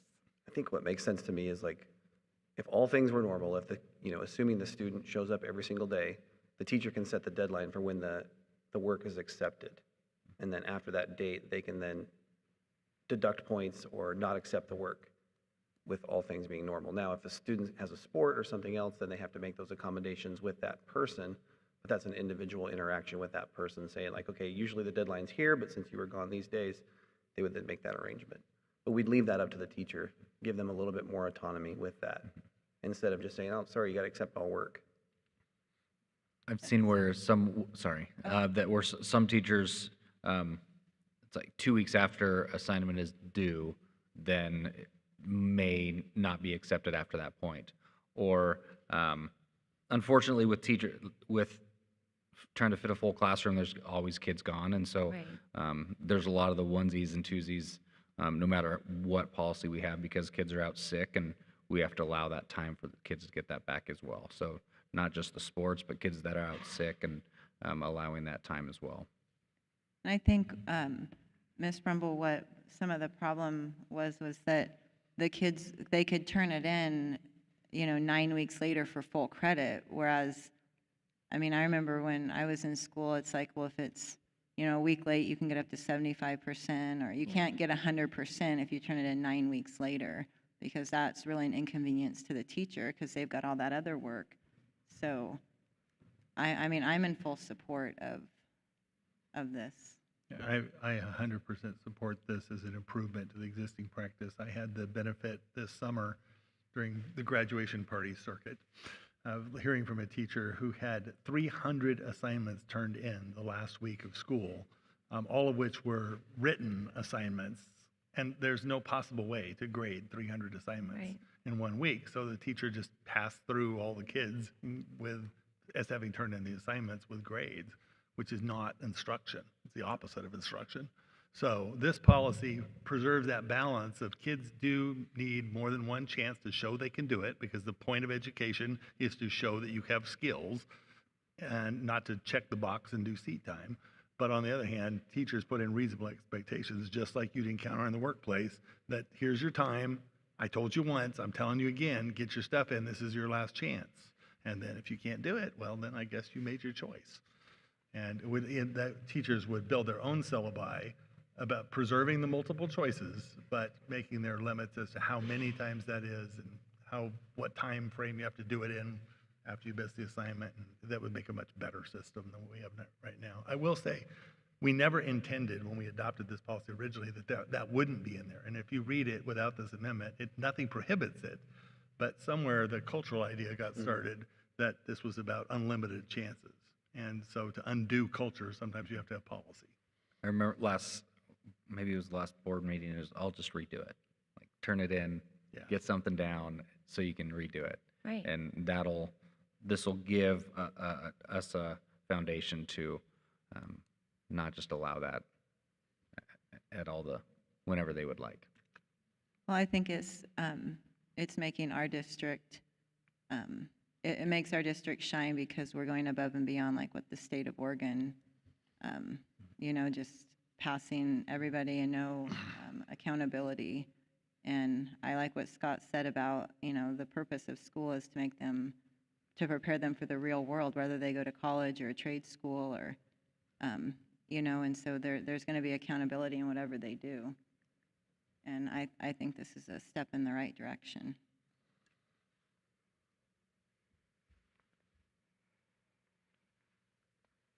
Madam Chairman, I move to adopt IKAR. I second. All those in favor of adopting IKAR, say aye. Aye. Aye. Any opposed? Thank you. Just a point of information, Madam Chair, because that was a unanimous vote, that doesn't have to come back for a second vote. And it's Correct. adopted on first read, just as a reminder to everybody.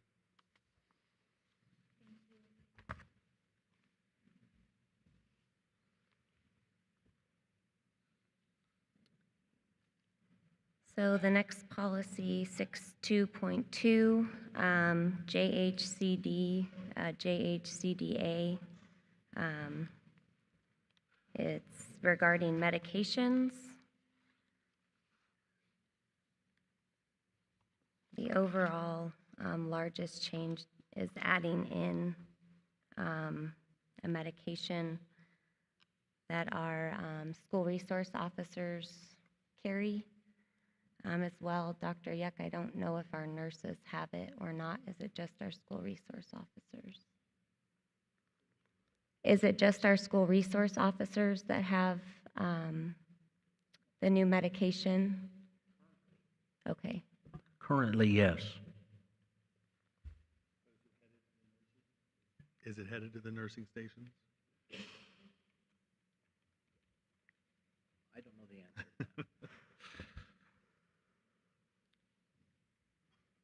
More of a clerical question. Page 2, why did they strike on the very top line? Why did they strike medication? It's beside prescription medication everywhere else, but they struck it right there.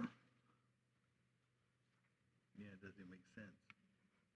I'm assuming that's what they mean by that, is to strike it, but it doesn't make sense to do that. But No, it actually wrecks the sentence. nothing but a clerical. Maybe that prior word should be prescriptions, plural.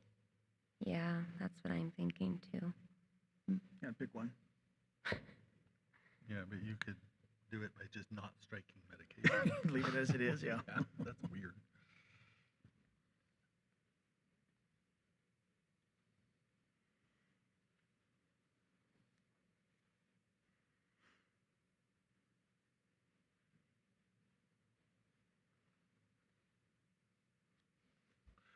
Where is this policy coming from?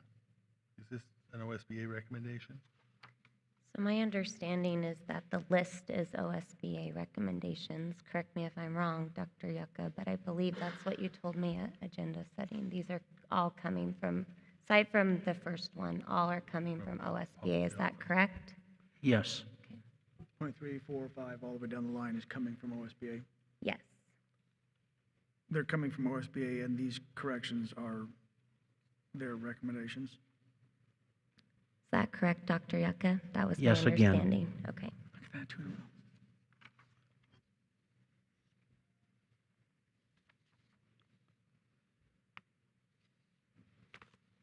Madam Chair, I'd move to adopt JHCD, JHCDA.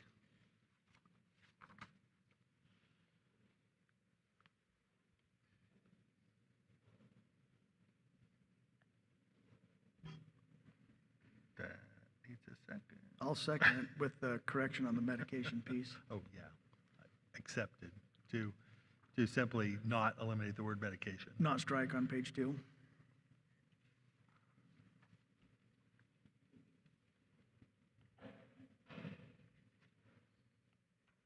Okay. So all those in favor of accepting the revision with reversing the revision of taking out medication at the top of page 2 to leaving medication in at the top of page 2, say aye. Aye. Aye. Any opposed? That one's adopted. So we're going to move to 6.2.3 or 6.2.3 JHCD, JHCDA, AR, which is also medications. You will see that most of the only changes are the same same medication. I did have a question on this one, and I don't know, Dr. Yucca, if you could answer it, but on number 2, F, it says any error in administration of a medication will be reported to the building administrator, district nurse, and parent or guardian immediately, except when the student is allowed to seek medical care without parental consent. And documentation will be made on the district's incident report. Errors include but not limited to administering medication to the wrong student. So I just have questions on that. Do we have administration nurses that are versed in this? I'm sorry, I'm not hearing the full question, so would you repeat it or help me out, please? Yeah, if you look at page 3, the top of page 3, F, says any error. It starts with any error. Oh, they're double-sided. I'm sorry, page 5. It's 3 for me. Page 5, section F? Yes, Top of the page? top of the page. That was my question too, is, I mean, does that fit us? Do we have everything that we need? Yeah, to do that? the only people I was aware of is our school resource officers, so I'm not sure what we would need to do if we adopted this to be compliant as well.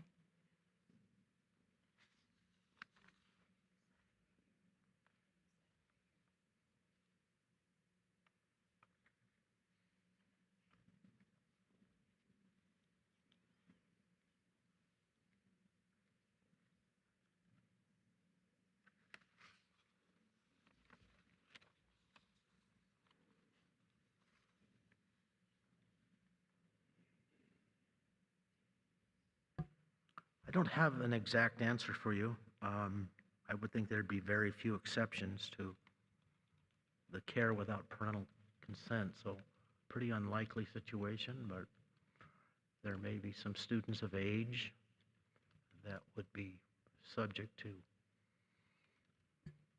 Okay, but do we have building administrators and nurses versed in this? Or is it just the school resource officer? So if you see at the beginning of F, it talks in red as building administrator, district nurse. Provided they were properly trained, yes, it could be administrators. Just a point, Madam Chairman, that one of the most common reasons for medical distribution is because of students who have diabetes and need blood sugar support during the day. And that, the school resource officers aren't even involved in that. Well, this is the, Because it isn't just Narcan, it's all medications. right. I'm just wondering about Narcan in particular as we're adding that. And the last one in medications. I just didn't know what that looked like for district training or, Yeah, I find it surprising that building administrators weren't in there originally. right. That the report was only to the parent. If we have people who can't get medicine given to the right kid, I Right. would certainly think we'd want to know that all the way up the chain and maybe not have those people pretty soon. Yeah. So,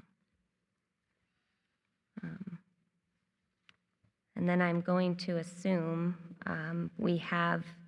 they've added for medications, non-refrigerated and refrigerated, that we have used solely we have just stored lock cabinets for that, and then it looks like a refrigerator that's used solely for the storage of medications. Do we already have that in place? Where that's coming from.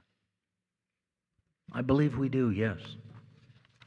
Page 7, Steve, if you just, okay. Those are all my questions for that one.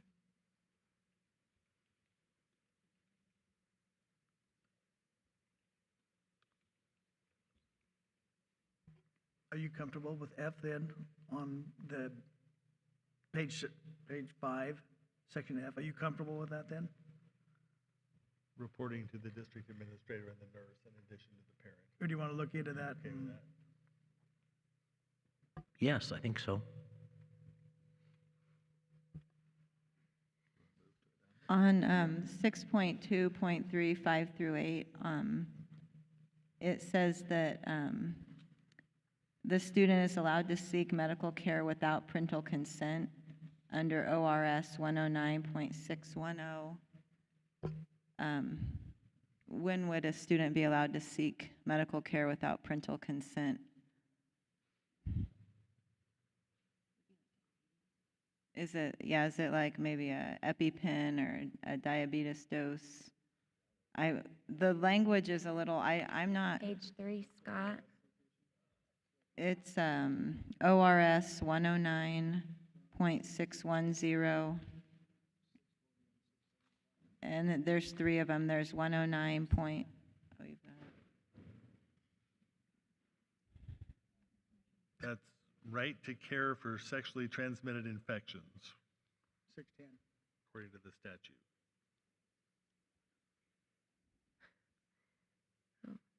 What about 109.640? Like you think I'm a statute book. 109 point what? 640. 640. Dental treatment. 109.675. She still thinks I'm a book.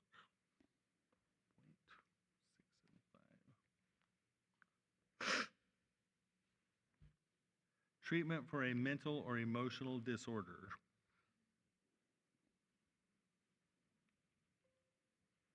So they don't have to have any parental consent for sexually transmitted disease, dental work, or social emotional disorder. And a parent wouldn't know if they saw it. Apparently, According to the state of that's Oregon. the statute.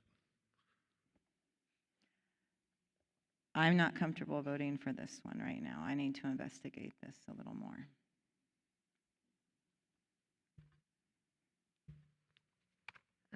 We can table it for further review. Madam Chair, I move to postpone the review of this AR, JHCD, AAR until the next meeting. Second. Next meeting.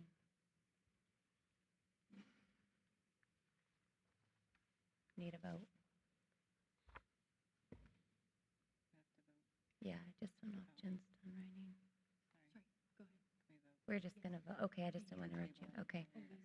So all those in favor of tabling, Postponing, there's a difference. oh, sorry, postponing JHCD, JHCD-AAR till next meeting, say aye. Aye. Aye. Any opposed? Okay. So we'll move on to 6.2.4, policy EFA, local wellness.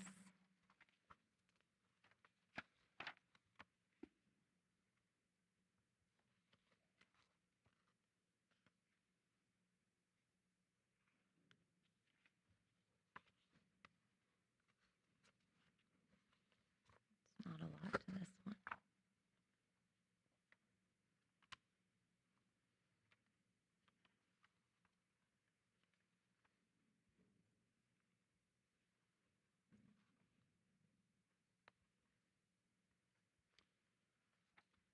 So where is this coming from? Do we know what the reason for doing this is? All I was told is this is coming from OSBA.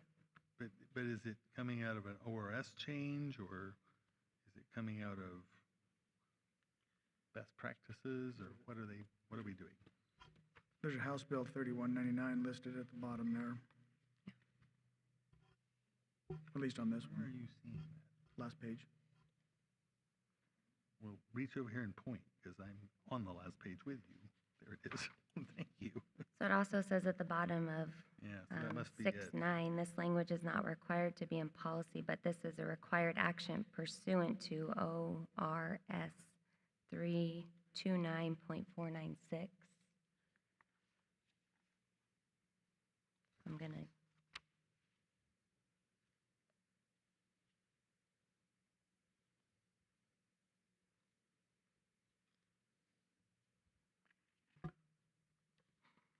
OSBA produces usually a document to go along with the recommended changes. And typically, they will state the reasons for the changes in there. We did not provide you with that detail, so I certainly respect and appreciate your questions, but we did not provide that in this document, and I can see that we should have. Okay. Is everything that's highlighted in gray, is that new? New, yeah. New, okay.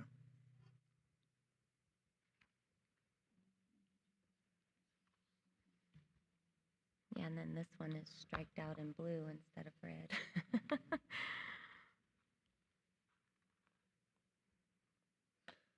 Madam Chairman, I would offer that I have always hated this policy, and I still hate it, and it's not being made better. And the list on page 7 of other activities that promote student wellness that other people are telling us we have to put into our policies is intrusive and extreme. There's nothing wrong necessarily with any of this stuff, but we don't need, as a district, to be told by the state of Oregon how to do something as basic as you will introduce communication between classroom teachers and nutrition staff so that menus and nutrition promotion can be tied into classroom learning and coursework. Or include wellness as a standing agenda for school-based meetings, e.g. staff meetings, site council meetings, and PTO. The legislature does not need to tell the PTO what to put on its agenda, so I'm not going to vote for this policy with this crap in there. Okay.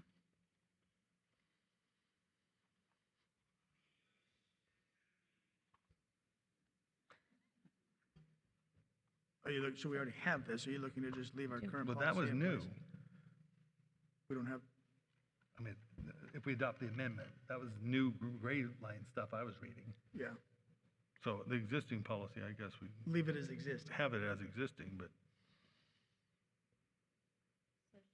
We- this is just so stupid. Should we look to have at the next meeting, have our current EFA policy without. Well, we don't have to do anything. If we don't do anything tonight, then the existing policy stands. It just Oh, stands, okay. yeah. Yeah. Only if we want to make some of these changes, or all of them. Okay. You have to- I do like, I don't want to throw the whole thing out. I do like the one on page 6 where we reduce the number of PE minutes required from 225 to 150. We need to do that one. Like, Yeah, can we do that? Because Mhm. Carrie just Yeah. gave a meeting about, right, because PE some of those 75 minutes can be covered somewhere else. oh, yeah. That was a good thing. Is that right? The reduction from 225 to 150 in PE minutes is a good thing.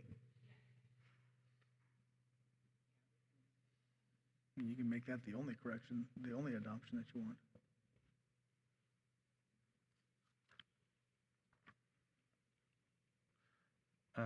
The change on page 5, under competitive foods and beverages, is also a positive change because it frees up more competition and more choices for people.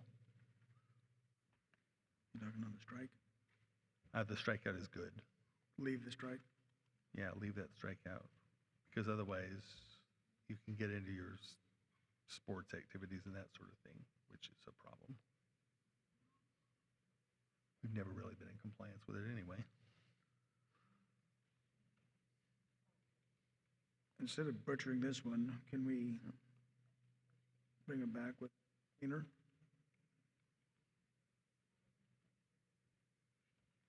So Scott, you want to keep the competitive foods and beverage, Well, that I want to striking? keep that strikeout Yeah.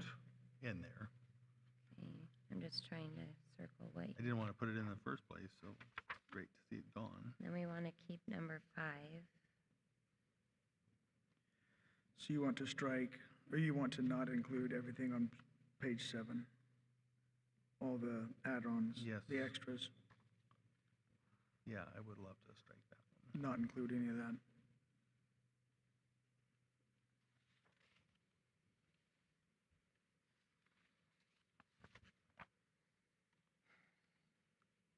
Did you follow all of that? I was looking up on the bottom, Scott, under the competitive food and beverages, it says that the school day will meet or exceed the smart snack standards, but I'm trying to look up what the smart snack standards are. Well, if you can introduce some measure to make food taste less good, that's a smart snack standard.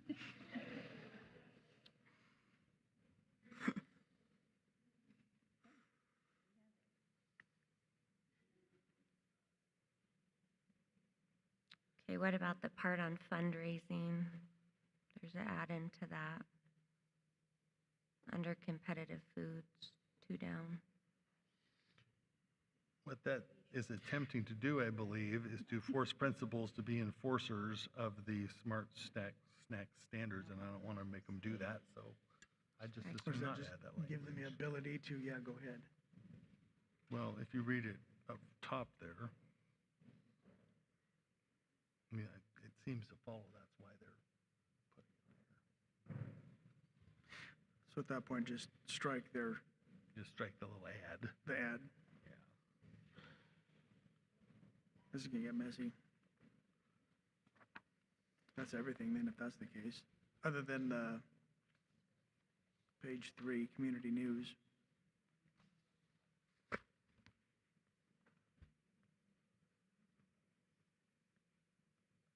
I feel like there's a lot of information packed in here, and I personally like reading over the smart snack standards. It's just micromanaging every little thing that your kids can have and taking away a lot of freedoms. I personally just want to look at it a little bit more. I did not thoroughly look at all of this stuff prior to the meeting, so I don't want to vote on something or do something that I'm uneducated on.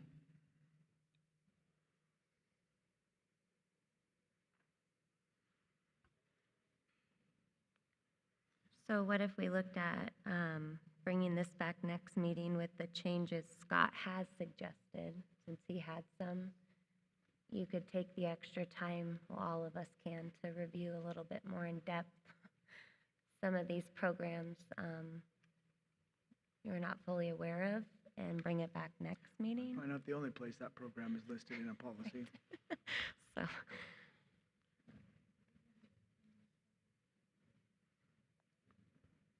yes, they do at Steamsport. Craisins are a big one. Madam Chair, I motion to postpone policy EFA, local wellness, to next meeting to allow more time. I second. All those in favor of postponing EFA local wellness to next meeting, say aye. Aye. Aye. Any opposed? So our next policy is BBB, board elections. So, Madam Chair, I asked this one to be brought forward. Okay. This is a resolution to the mess that surrounded the the appointment of Steve in June, where we ended up in a big argument about what policies meant. I'd like, having raised the fact that there was confusion within the policies about how to interpret them, I'd like to make sure we don't leave the door open for future confusion around that. So I am recommending that we change policy BBE to eliminate the confusing words about if the vacancy occurs in a zone, so that every position would then be considered zoned, and every position would be subject to the 20 days notice whenever we're filling the position going forward. Okay, so, oh, go ahead. Because every position is a zone. Well, that that was the correct? dispute. Is the at-large position a zone or is it not a zone? And if you look at policy BBB that is in there, that seems to say that every position is a zone because it lists the 5 zones and it lists all 5 positions. That was the argument made by the people that sued the district. The other argument is that it says, that the at-large position is, or that there must be a position which is not a zone, since it says if the vacancy occurs in a zone in policy BBE, which would seem to contradict that. So rather than having an argument about what it says, let's be clear, and let's say every zone is included, and there is no if there is a zone. There's always a zone. So How I'd fix it. on BBB, Scott, are you saying on line 1, take out and No. 1 member elected at large? No. BBE. Oh, Yeah, if you start messing with the zones, you're going to have all kinds of fun. But Sorry, on I was on BBE, if you BBB. just take that red line in the middle that says if the vacancy occurs in a zone, if you just take that out.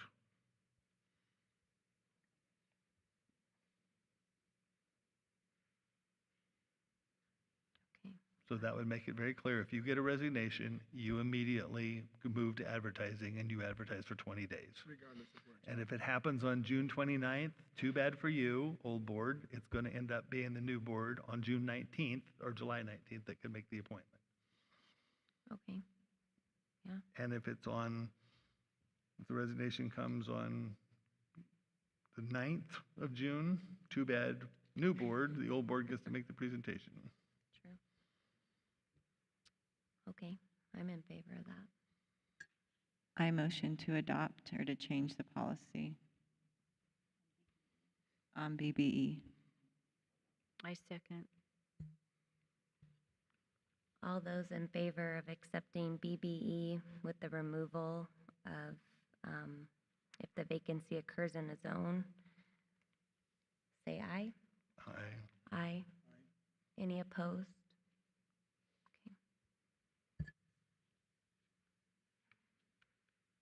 Okay, so that was 6.2.5 and 6.2.6 together. So we will move on to 6.2.7 LBE, public charter schools.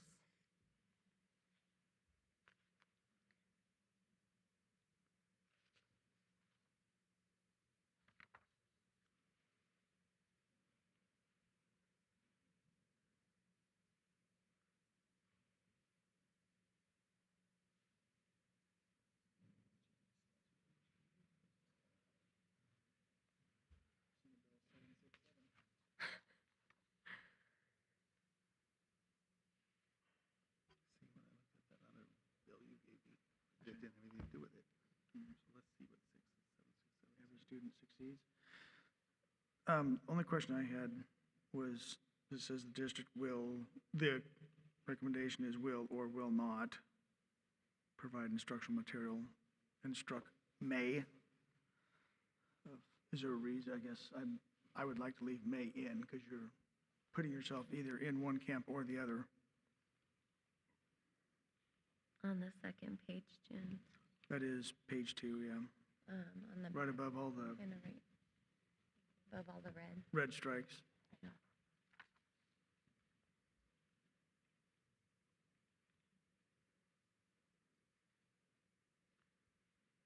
Did an explanatory note come from OSBA for this one?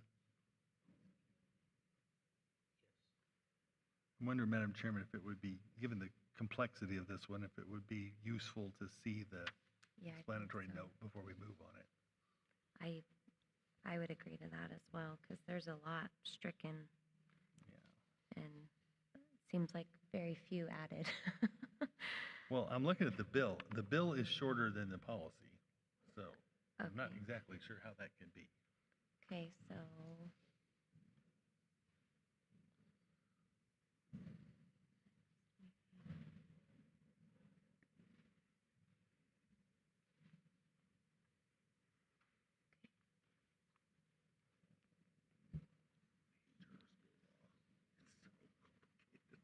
It's not really ignore it. Madam Chairman, I would move to postpone consideration of whatever this number is, LBE and LBEA until December, and gather the information from OSBA on the background. Second. all those in favor of postponing LBE, LBEA to next meeting, say aye. Aye. Any opposed? Dr. Yucca, if we could, I don't know if the paper you're referring to just has the explanations of why the changes are being made, or I'm not sure if we need more clarification. Typically, it's part of that OSBA package of policies, and they'll have a couple pages of descriptions of why. So yes, we can make sure we include that in the packet next time. Madam Chairman, may I also suggest that if the paper doesn't really add as much clarity as we would like, we can always ask for a representative from OSBA to sit in on our meeting and give us a presentation about what this is and why this is, which might be helpful, given this one in particular, because it's complex. Yeah, I could agree with that. Reading over the LBEA proposal, I would like quite a bit more clarification on that one. So that would be up to you when you set the agenda, but if Okay. you were to ask, yeah, we could just, they could come in, or we could just, I mean, we got teams, so Zoom. bring them in, do an Yeah. information session at the start of the meeting, Okay. and then get to the voting at the end. Okay.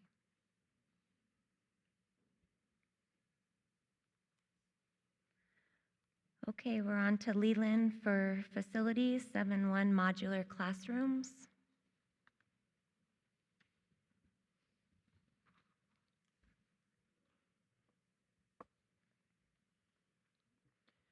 Good evening. So this is just information for the board. We are looking at the possibility that we may need a modular at both Crooked River and then a modular at this building as well. Right now, we're in the process of trying to build a budget on what that looks like.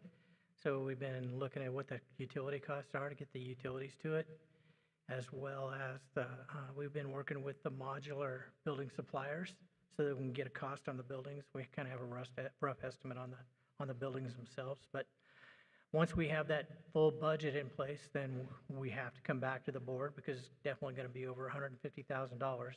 So we have to have board approval before we can move forward with the actual project.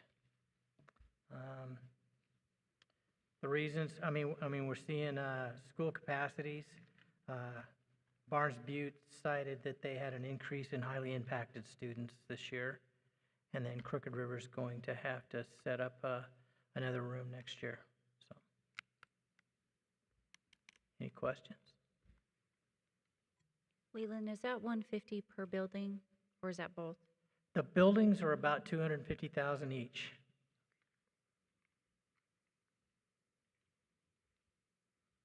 So we'll have about $500,000 in just the buildings alone, and then the cost for installation, excavation, utilities. These are going to be dry buildings, so they won't have water and sewer, but we still have to get electrical and Wi-Fi and everything that IT needs to run the classroom.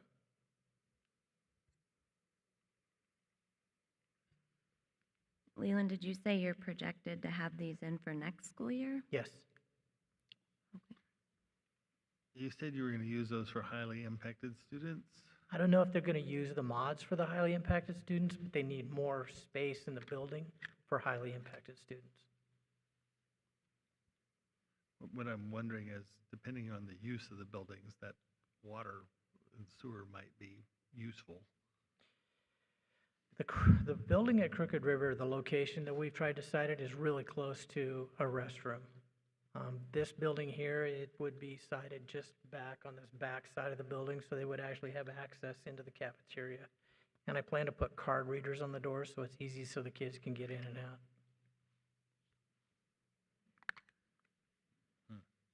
Water raises the cost significantly.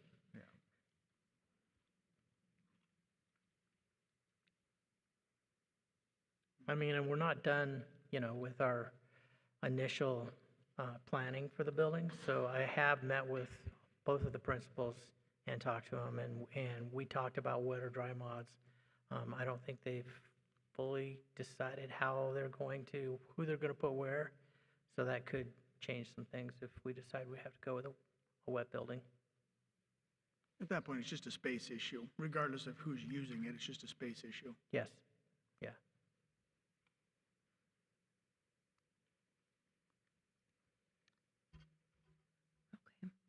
Any other questions for Leland? Steen's Pillar is, they tap out at they can't take any more enrollment. They just take a certain amount of students, correct? Correct. So they I don't believe so. grow at the rate that Barnes Butte and Crooked River does. No, and I don't think they have, I don't know exactly what they have as in the way of SPED or highly impacted students at Steen's Pillar. They already have 4 mods on that site. So if we have to, we could probably move some stuff around over there if they needed more space. There's probably still some space. And Grizzly Mountain's taking up half of that south building, and Steen's Pillar's in the other half of that building. I remember Mr. Bates calling me, I want to say it was maybe 3 or 4 years ago, because I had a student in 3rd grade. It was prior to COVID, because they were thinking about making Steen's Pillar like a charter school and using that. Would that alleviate any issues if we did that or looked at? I don't know where, I mean, you'd know more about that, Scott. I know that they were talking about that. They were trying to set up something.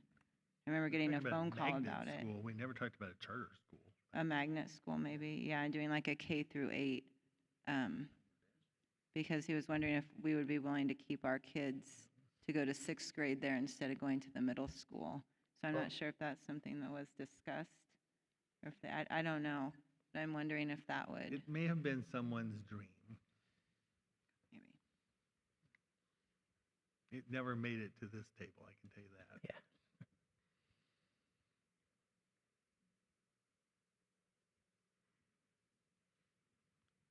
Okay, any other questions? Thanks, Leland. Yeah, I don't know that they're for you, Leland. Okay, all right.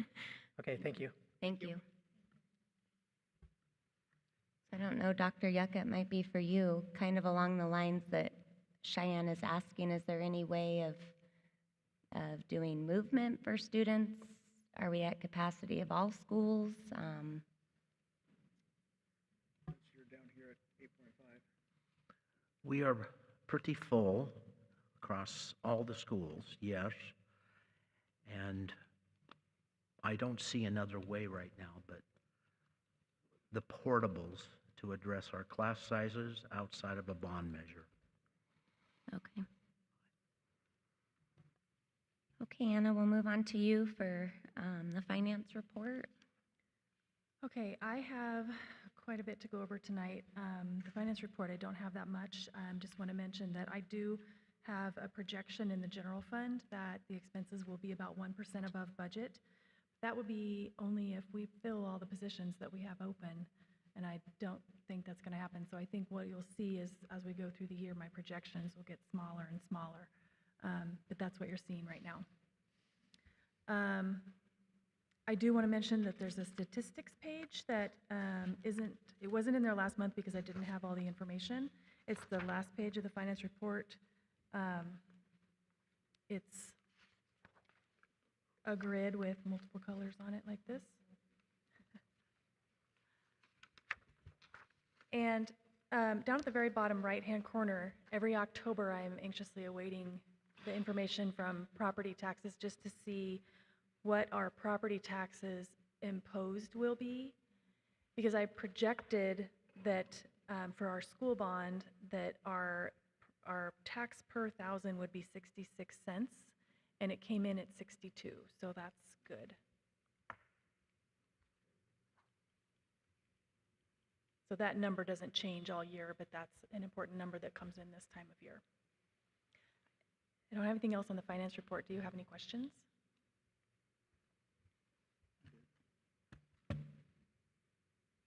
Steve does, it sounds like.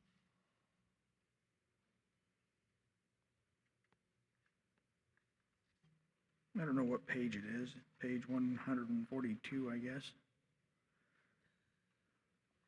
Am I reading that right? That's what it In the says here, packet. in the packet. Yeah. That's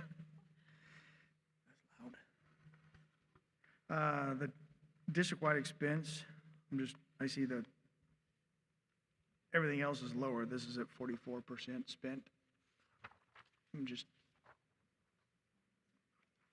Which expense are you looking at? In the 100 general fund district-wide expenses, you're at percent of budget spent at 44%. But the total general fund is at 25%. I mean, do we have upfront costs that are loading that, or is it? Yes. Transfers between funds is a major thing that happens, and it's dated July 1st. So that's a big $5 million, well, only 2.3 million of it has happened so far. But yeah, that's why that number was 44, whereas the overall. A lot of upfront costs. Yeah. Gotcha.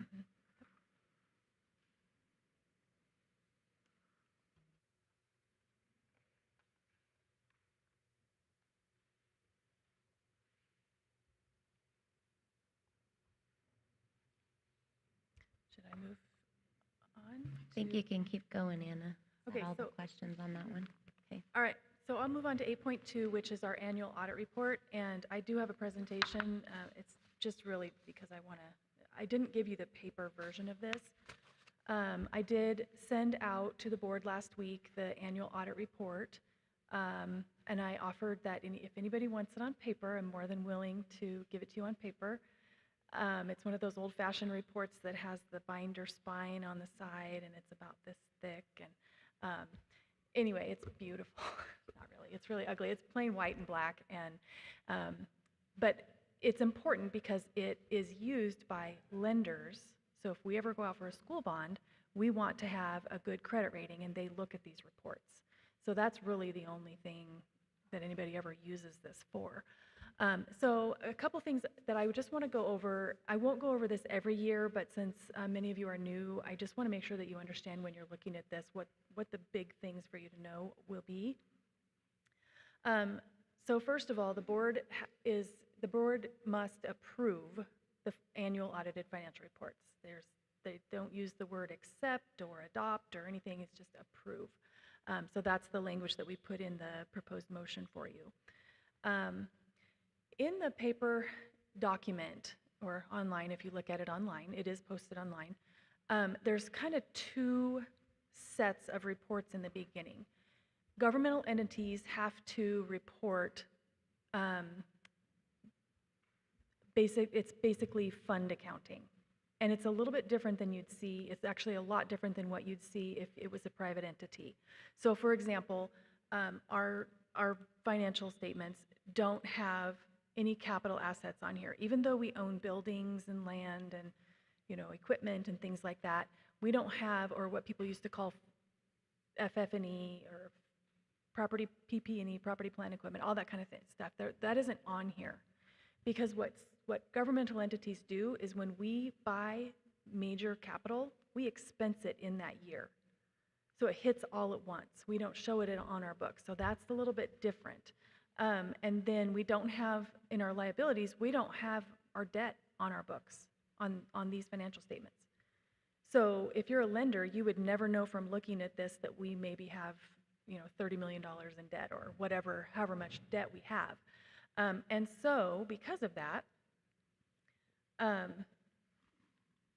let me finish on this. So this is the same, there's 2 reports for each type of financial report. So again, on the governmental, you'll see, and this is really small, I know, but basically I just want you to know, you'll see that it's broken out by fund. So you've got general funds, special revenue funds, and debt service funds.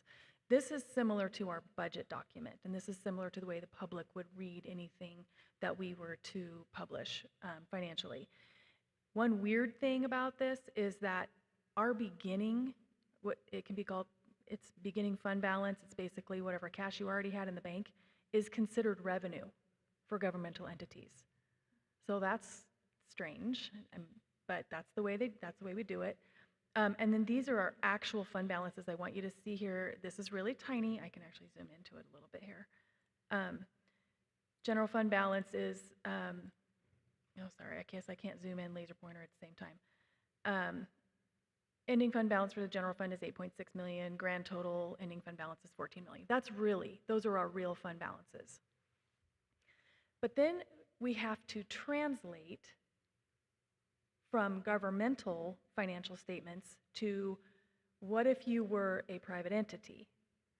And so that's why we have another set of financial statements, and these ones are actually first in the document.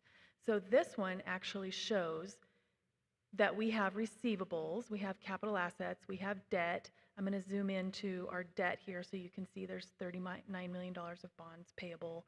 That's between our general obligation bond and our PERS bonds.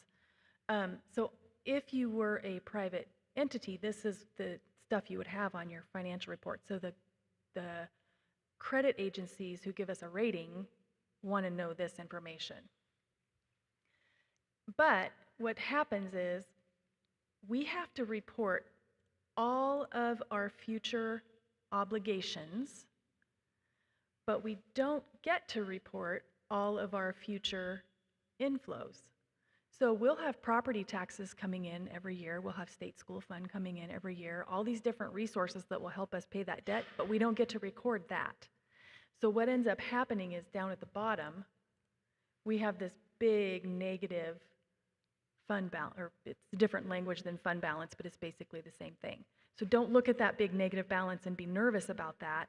It's us having to estimate, we're having to report all of our debt, and then we're having to estimate 20 years of future PERS liability in here too. But we don't get to record 20 years of future income. Does that make sense? So that's the first thing that I just want to make sure that you know. Another thing on this is a lot of times you'll see general fund, and you need to know that that is not just the 100 general fund. It really should say general funds, plural, because it includes anything that starts with the 1. So our furniture fund, our textbook fund, our bus fund, technology fund, maintenance fund, et cetera, are all grouped into that because this special revenue fund means donor restricted or grant restricted. So anything that's not restricted by an outside entity, but it's just restricted by us, is in this general funds column. So this will not match my monthly projections. In this, when I give you your monthly financial reports, I give you reports that just have general fund because that's the only place you'll be able to see that. And a lot of times that's the most important thing.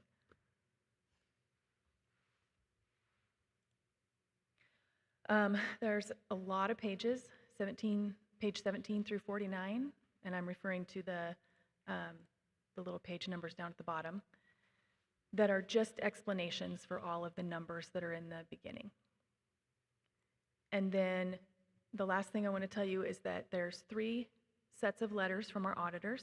They come in and they do the audit, they do all of their processes and everything, and then they give us 3 letters that get put into our financial report. The first one is the overall audit, and they can, as auditors, they have different levels of what they call opinions that they can give you, and ours was the highest, meaning that they didn't have to modify or give any disclaimers or anything like that. So that's what we strive for. And then later in the packet, in the financial report, there's a letter from the auditors that's specifically for state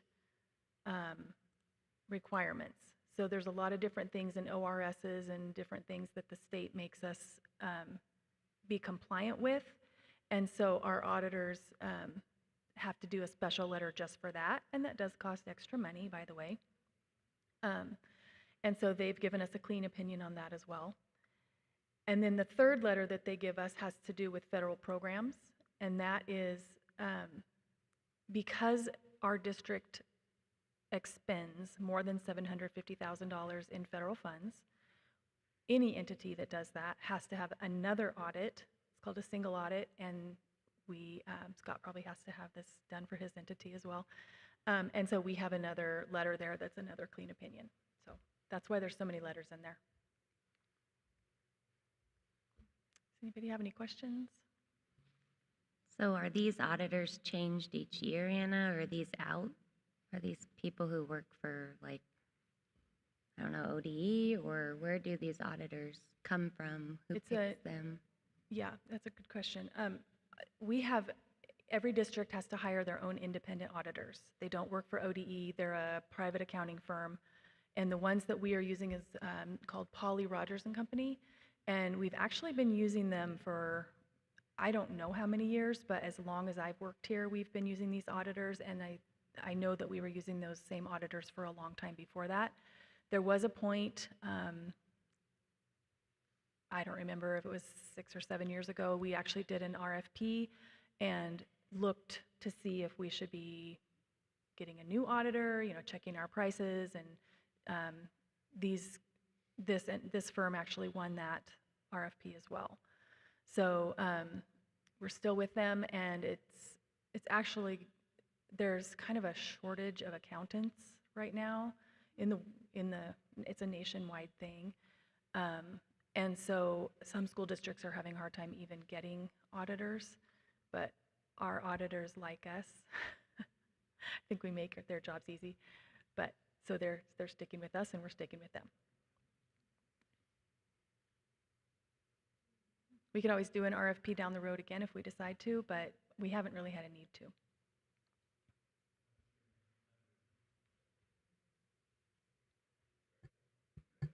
There we are. Madam Chairman, I would want to take a minute to commend Anna. We have really boring audit reports that come in every single year, and we sit here and we listen, and there's never any findings or recommendations or misplaced numbers or corrections or any of those things that make audits interesting. We just have, you did a good job, and it's exactly what it is what she said it was. And it feels ordinary, but it's really extraordinary. And that's why I'd like to just take a minute and honor Anna for making all that happen. It doesn't just happen, it happens because we have a really good person as a business manager.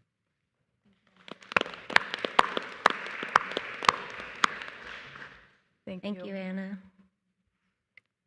Thank you, Scott. If the board would be Madam so Chairman, I move to approve the audit. Second. All those in favor of accepting the annual audit report, say aye. Aye. Aye. Any opposed? Okay. Thank you. 8.3 is the topic of budget committee openings. We did have 2 positions that expired on June 30th. And the process is that the board would declare openings. And then the next thing would be that we would publish and kind of promote to the public that there are openings and try to get some applications. Applications are available online and can be sent to our executive assistant to the superintendent, Tammy. And then the next, if we have enough applications, then at the next board meeting, or we could wait until January, whatever you prefer, we would come back to you and say, here are the applications we've received, and then the board can decide whether or who to appoint to the budget committee. Is there a closing date on applications or just, You can set that if you prefer. would you So- rather?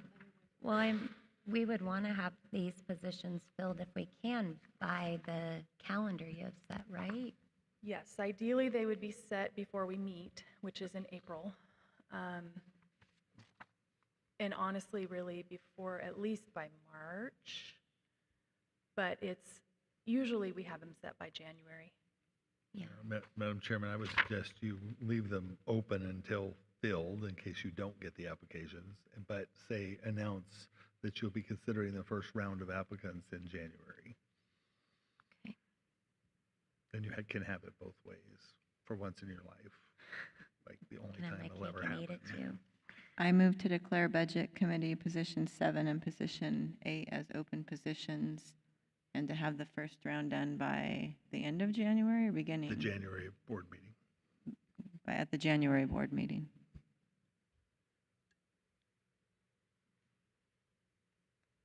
Second. All those in favor of accepting the two open positions, 7 and 8, to declare them open, say aye. Aye. Aye. Aye. Any opposed? Okay. The next topic is budget calendar adoption. There is a requirement that the board annually adopt a budget calendar. And so the draft calendar that I have before you is just based off of the same structure that we've used in prior years. Generally, we try to, but we go ahead and schedule we schedule 2 meetings. We're usually done on the second meeting, but that doesn't mean we have to be. I have a target deadline to approve the budget by May 2nd. If for some reason we get into budget discussions and it's just not going to happen by then, that gives us an extra month because it has to be adopted by June 30th. So we have it, there's extra time built into here. My strategy is to bring you a budget that I think is a budget that will work. I don't think it's fair to bring a budget to a budget committee that then the budget committee has to try and figure out how to make it work. So, but I definitely, there's a process for your input and discussion and questions and things like that. So over the course of those two meetings, we generally get all of that done. And we start, assuming that we choose April 25th and April 30th as those 2 meetings, what we would do is start publishing, because there's a requirement to publish. We would do that between March 26th and April 20th. There's a very specific prescribed date range that you publish your budget committee meetings, so we always make sure and do that.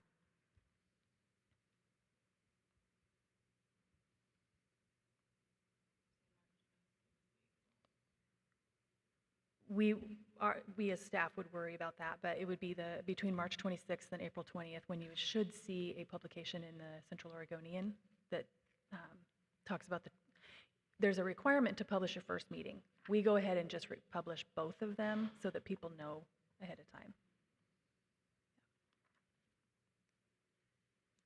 And Anna, it looks like on your timeline, if all goes well at meeting 1 and meeting 2, we utilize the May board meeting to adopt the budget. Am I reading that right?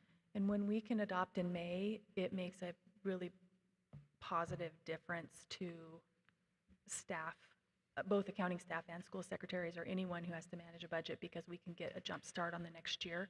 But if we can't, it's fine. We're flexible.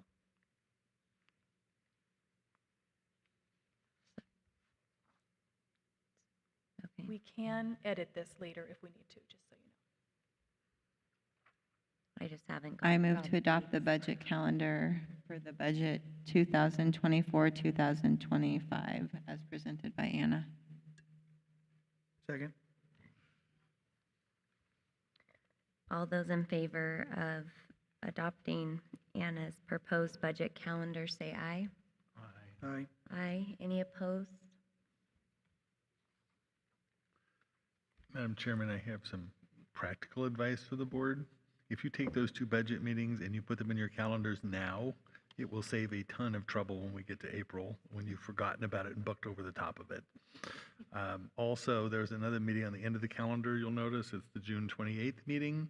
We almost never have that meeting, but if there has to be a meeting to deal with year-end stuff, it is absolutely imperative on that date that we have a quorum. So putting that on your calendar and making sure that if you're going to be out of town, you at least have access to a camera somewhere is absolutely vital to the operation of the district. Tammy, can you send invites out for all these dates? Thank you so much.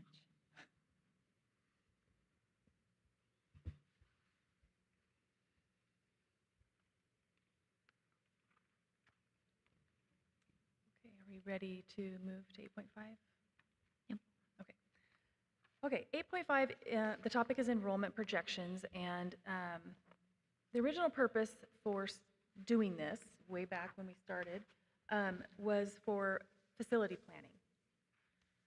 Not all schools are included in this because we don't necessarily have a relevant problem for all buildings when it comes to facility planning. Like Brothers is not usually a problem, Paulina, et cetera. So the ones that we've been worried about, you know, expanding enrollment and building space are in this packet. One thing you need to know is if we need another building, like another elementary school or another, you know, high school or something, if it comes to the point where we need another building or a major remodel and we need a bond in order to pay for that, we need at least 3 years of planning before that is open. We've looked at the time that it takes to, you know, plan a school bond, get it passed, and then once the school bond passes, there's still some time that goes by before you actually get the money. And then the building process can take a year and a half. So that's why we kind of look at these with projections on them. Everything on here is based on October 1st enrollment so that there's consistency. So every one of these graphs that you look at has a black line that is the actual historical enrollment. And then there's colors for projections that project out 10 years. So if you look at the elementary graph, elementary has fluctuated a lot over the years. So it's hard to find a trend, but there is one skinny black line that goes, it's kind of a solid black line that goes through that you can see the trend line is actually down if you go all the way back to 1999, which is interesting because we feel like we've grown a lot. The four colors there, the orange color's probably less likely, but that is a flat 2% every single year. It's more likely that it's probably going to be in between the green and the blue somewhere.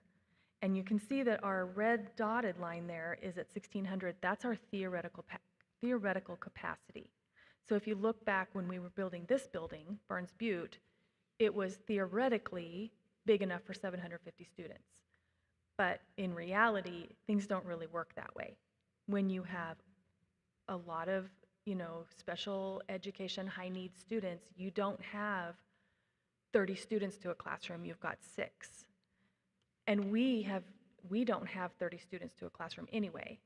You know, architects will look at a building and say, oh, you can put 30 to 35 students in a classroom, but that's not our standard. We don't have class sizes that large. So you can't fit 750 students in. And then when you do think about, you know, how many kids can you really push through a cafeteria and give them time to eat? It's not 750. And so that's really why we're looking at the mods for this site and for Crooked River.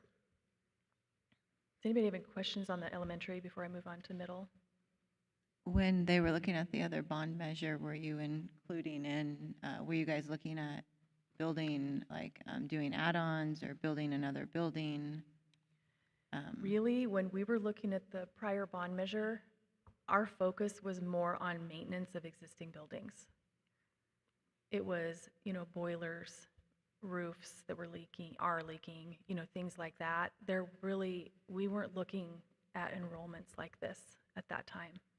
So we may have to really shift how we think about the next bond. I mean, we can't continue to let our roofs leak and have our boilers be what they are. And, there's just a lot of things that we need to take care of that are high dollars. But you also have to have space for people. So it'll be an interesting process as we go through the next long-term facilities committee. We would have picked up a little bit of capacity at the middle school with some of the planning in the last bond, but it wouldn't have been a significant amount. Yeah, good point. Speaking of middle school, that's the next graph, and you can see the trend line on that one is very downward sloped. There was a point in the 2000s when we had a much higher enrollment than we do now. I did not work here at the time, but the people who were here at the time have, the quote that I wrote that they said was that it was pretty scary at the time. We had mods, and we do have mods right now at the middle school, but the lease for those expires this coming summer. So that's what we were trying to plan for when we were looking at our budget, for as we closed out last year. For the middle school, I'm thinking same thing, that the orange line is probably not as likely. It's probably going to be somewhere more in the green and blue. But again, that theoretical capacity line is really going to be stretching it. I think our cafeteria there is very limiting. That's why we've had struggles or challenges, I guess, in the past with just having lunch times that were too early or too late because they're just trying to fit students through a room that it's just not big enough. So we have to figure out what to do with that. Moving on to the high school. The high school is a lot closer to its capacity line. And again, when we were looking at our last school bond, that was not what we were seeing. So this is really kind of a new concern. I've talked to Jake a little bit about this, Jake Huffman, and he said they are starting to feel the increase in the space, increase in students and the maybe decrease in space. He said there are, like I mentioned, if it's 3 years out before we were able to do some kind of remodel or do something, he said there are some operational changes that we could make just so that we could fit into the building. But once enrollment reaches about 900, it really starts to impact our effectiveness in instruction. So this will be something that the Long-Term Facilities Committee will have to look at. So one of the things he was talking about is if you have staff that move to students, but I don't want to make staff think, oh, we're going to start changing things on you without, because when staff start seeing things on YouTube, then they start worrying. So I don't want people to think that that's what we're doing. I'm just saying that if we got to a place where we started to not have enough space, and we knew that there was something coming, but it was 3 years away, we may have to make some temporary operational changes. Scott, you're looking at me funny. I am looking at you funny, What because are I you remember when we were running this closer to the 1,100 number. In that and, building? Yeah, it had operational issues, and we didn't have enough bathrooms. That was a big issue. They ran an AB lunch, and that worked fine. They had students arriving at different times. They were slightly delayed on their start. It worked. It can be made to work. I was wondering about, when you calculated your capacity number, did you include the square footage at Pioneer as part of that? No. Because I think that capacity line needs to raise to accommodate that. Yeah, but it's got, what, 3, 4 classrooms in there? Yeah, I have you- Pioneer on its own graph, so it does show in Pioneer that there's capacity, but there's specific criteria that you would generally have for students going to Pioneer, meaning they're credit deficient. So if you Well, wanted to assuming change you the keep model. operating the Pioneer model, which you might not. Yeah. I mean, if you get to a capacity crisis, then you got to make hard decisions. You have to start thinking about things differently. Yeah. How much did Pioneer cost us? Roughly, to the closest million. 3? 3, that's what I thought. Can I change my answer later? You if can I- change your answer later. But what I'm thinking is, I mean, if 4. you just, 4, okay, if you Everyone picked says up, 4.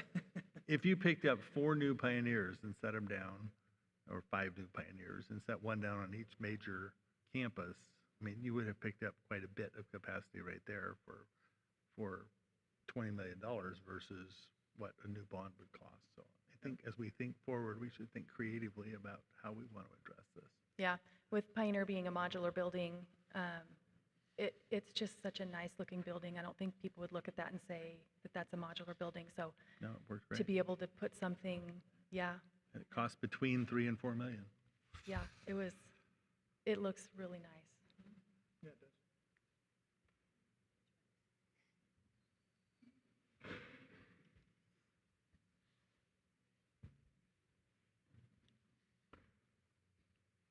That's all I have for that.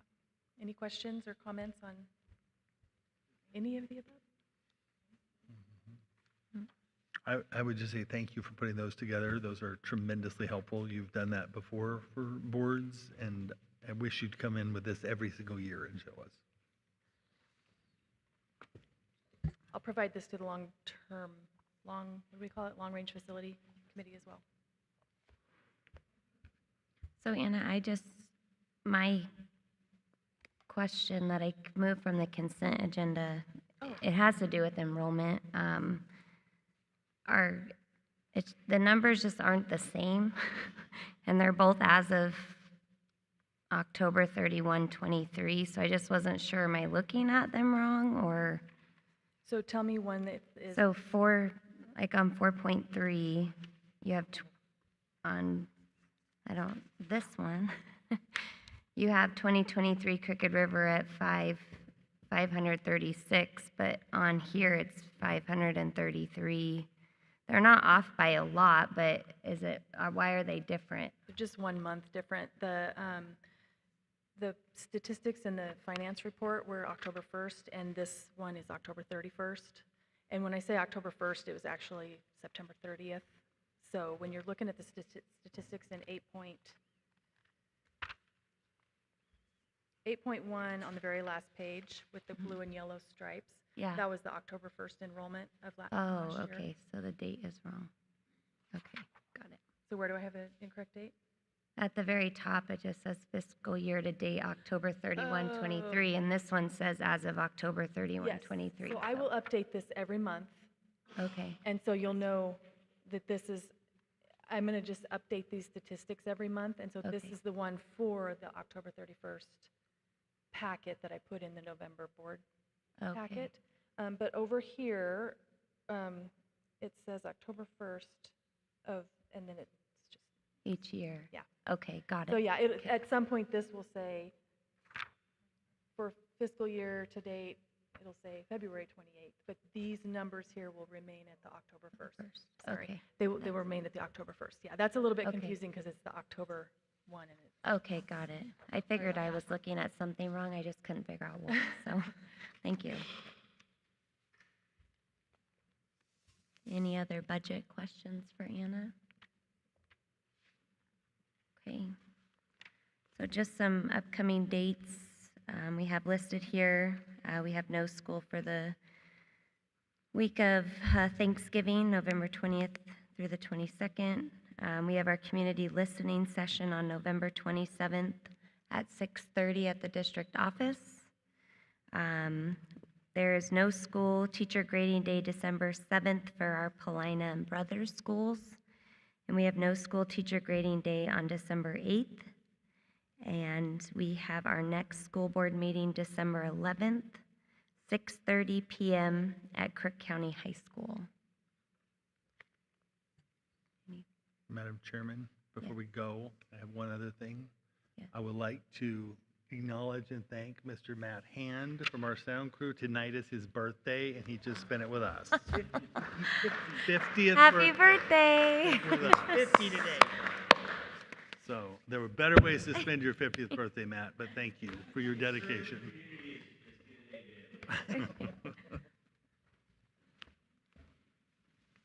Okay, so we will adjourn this meeting.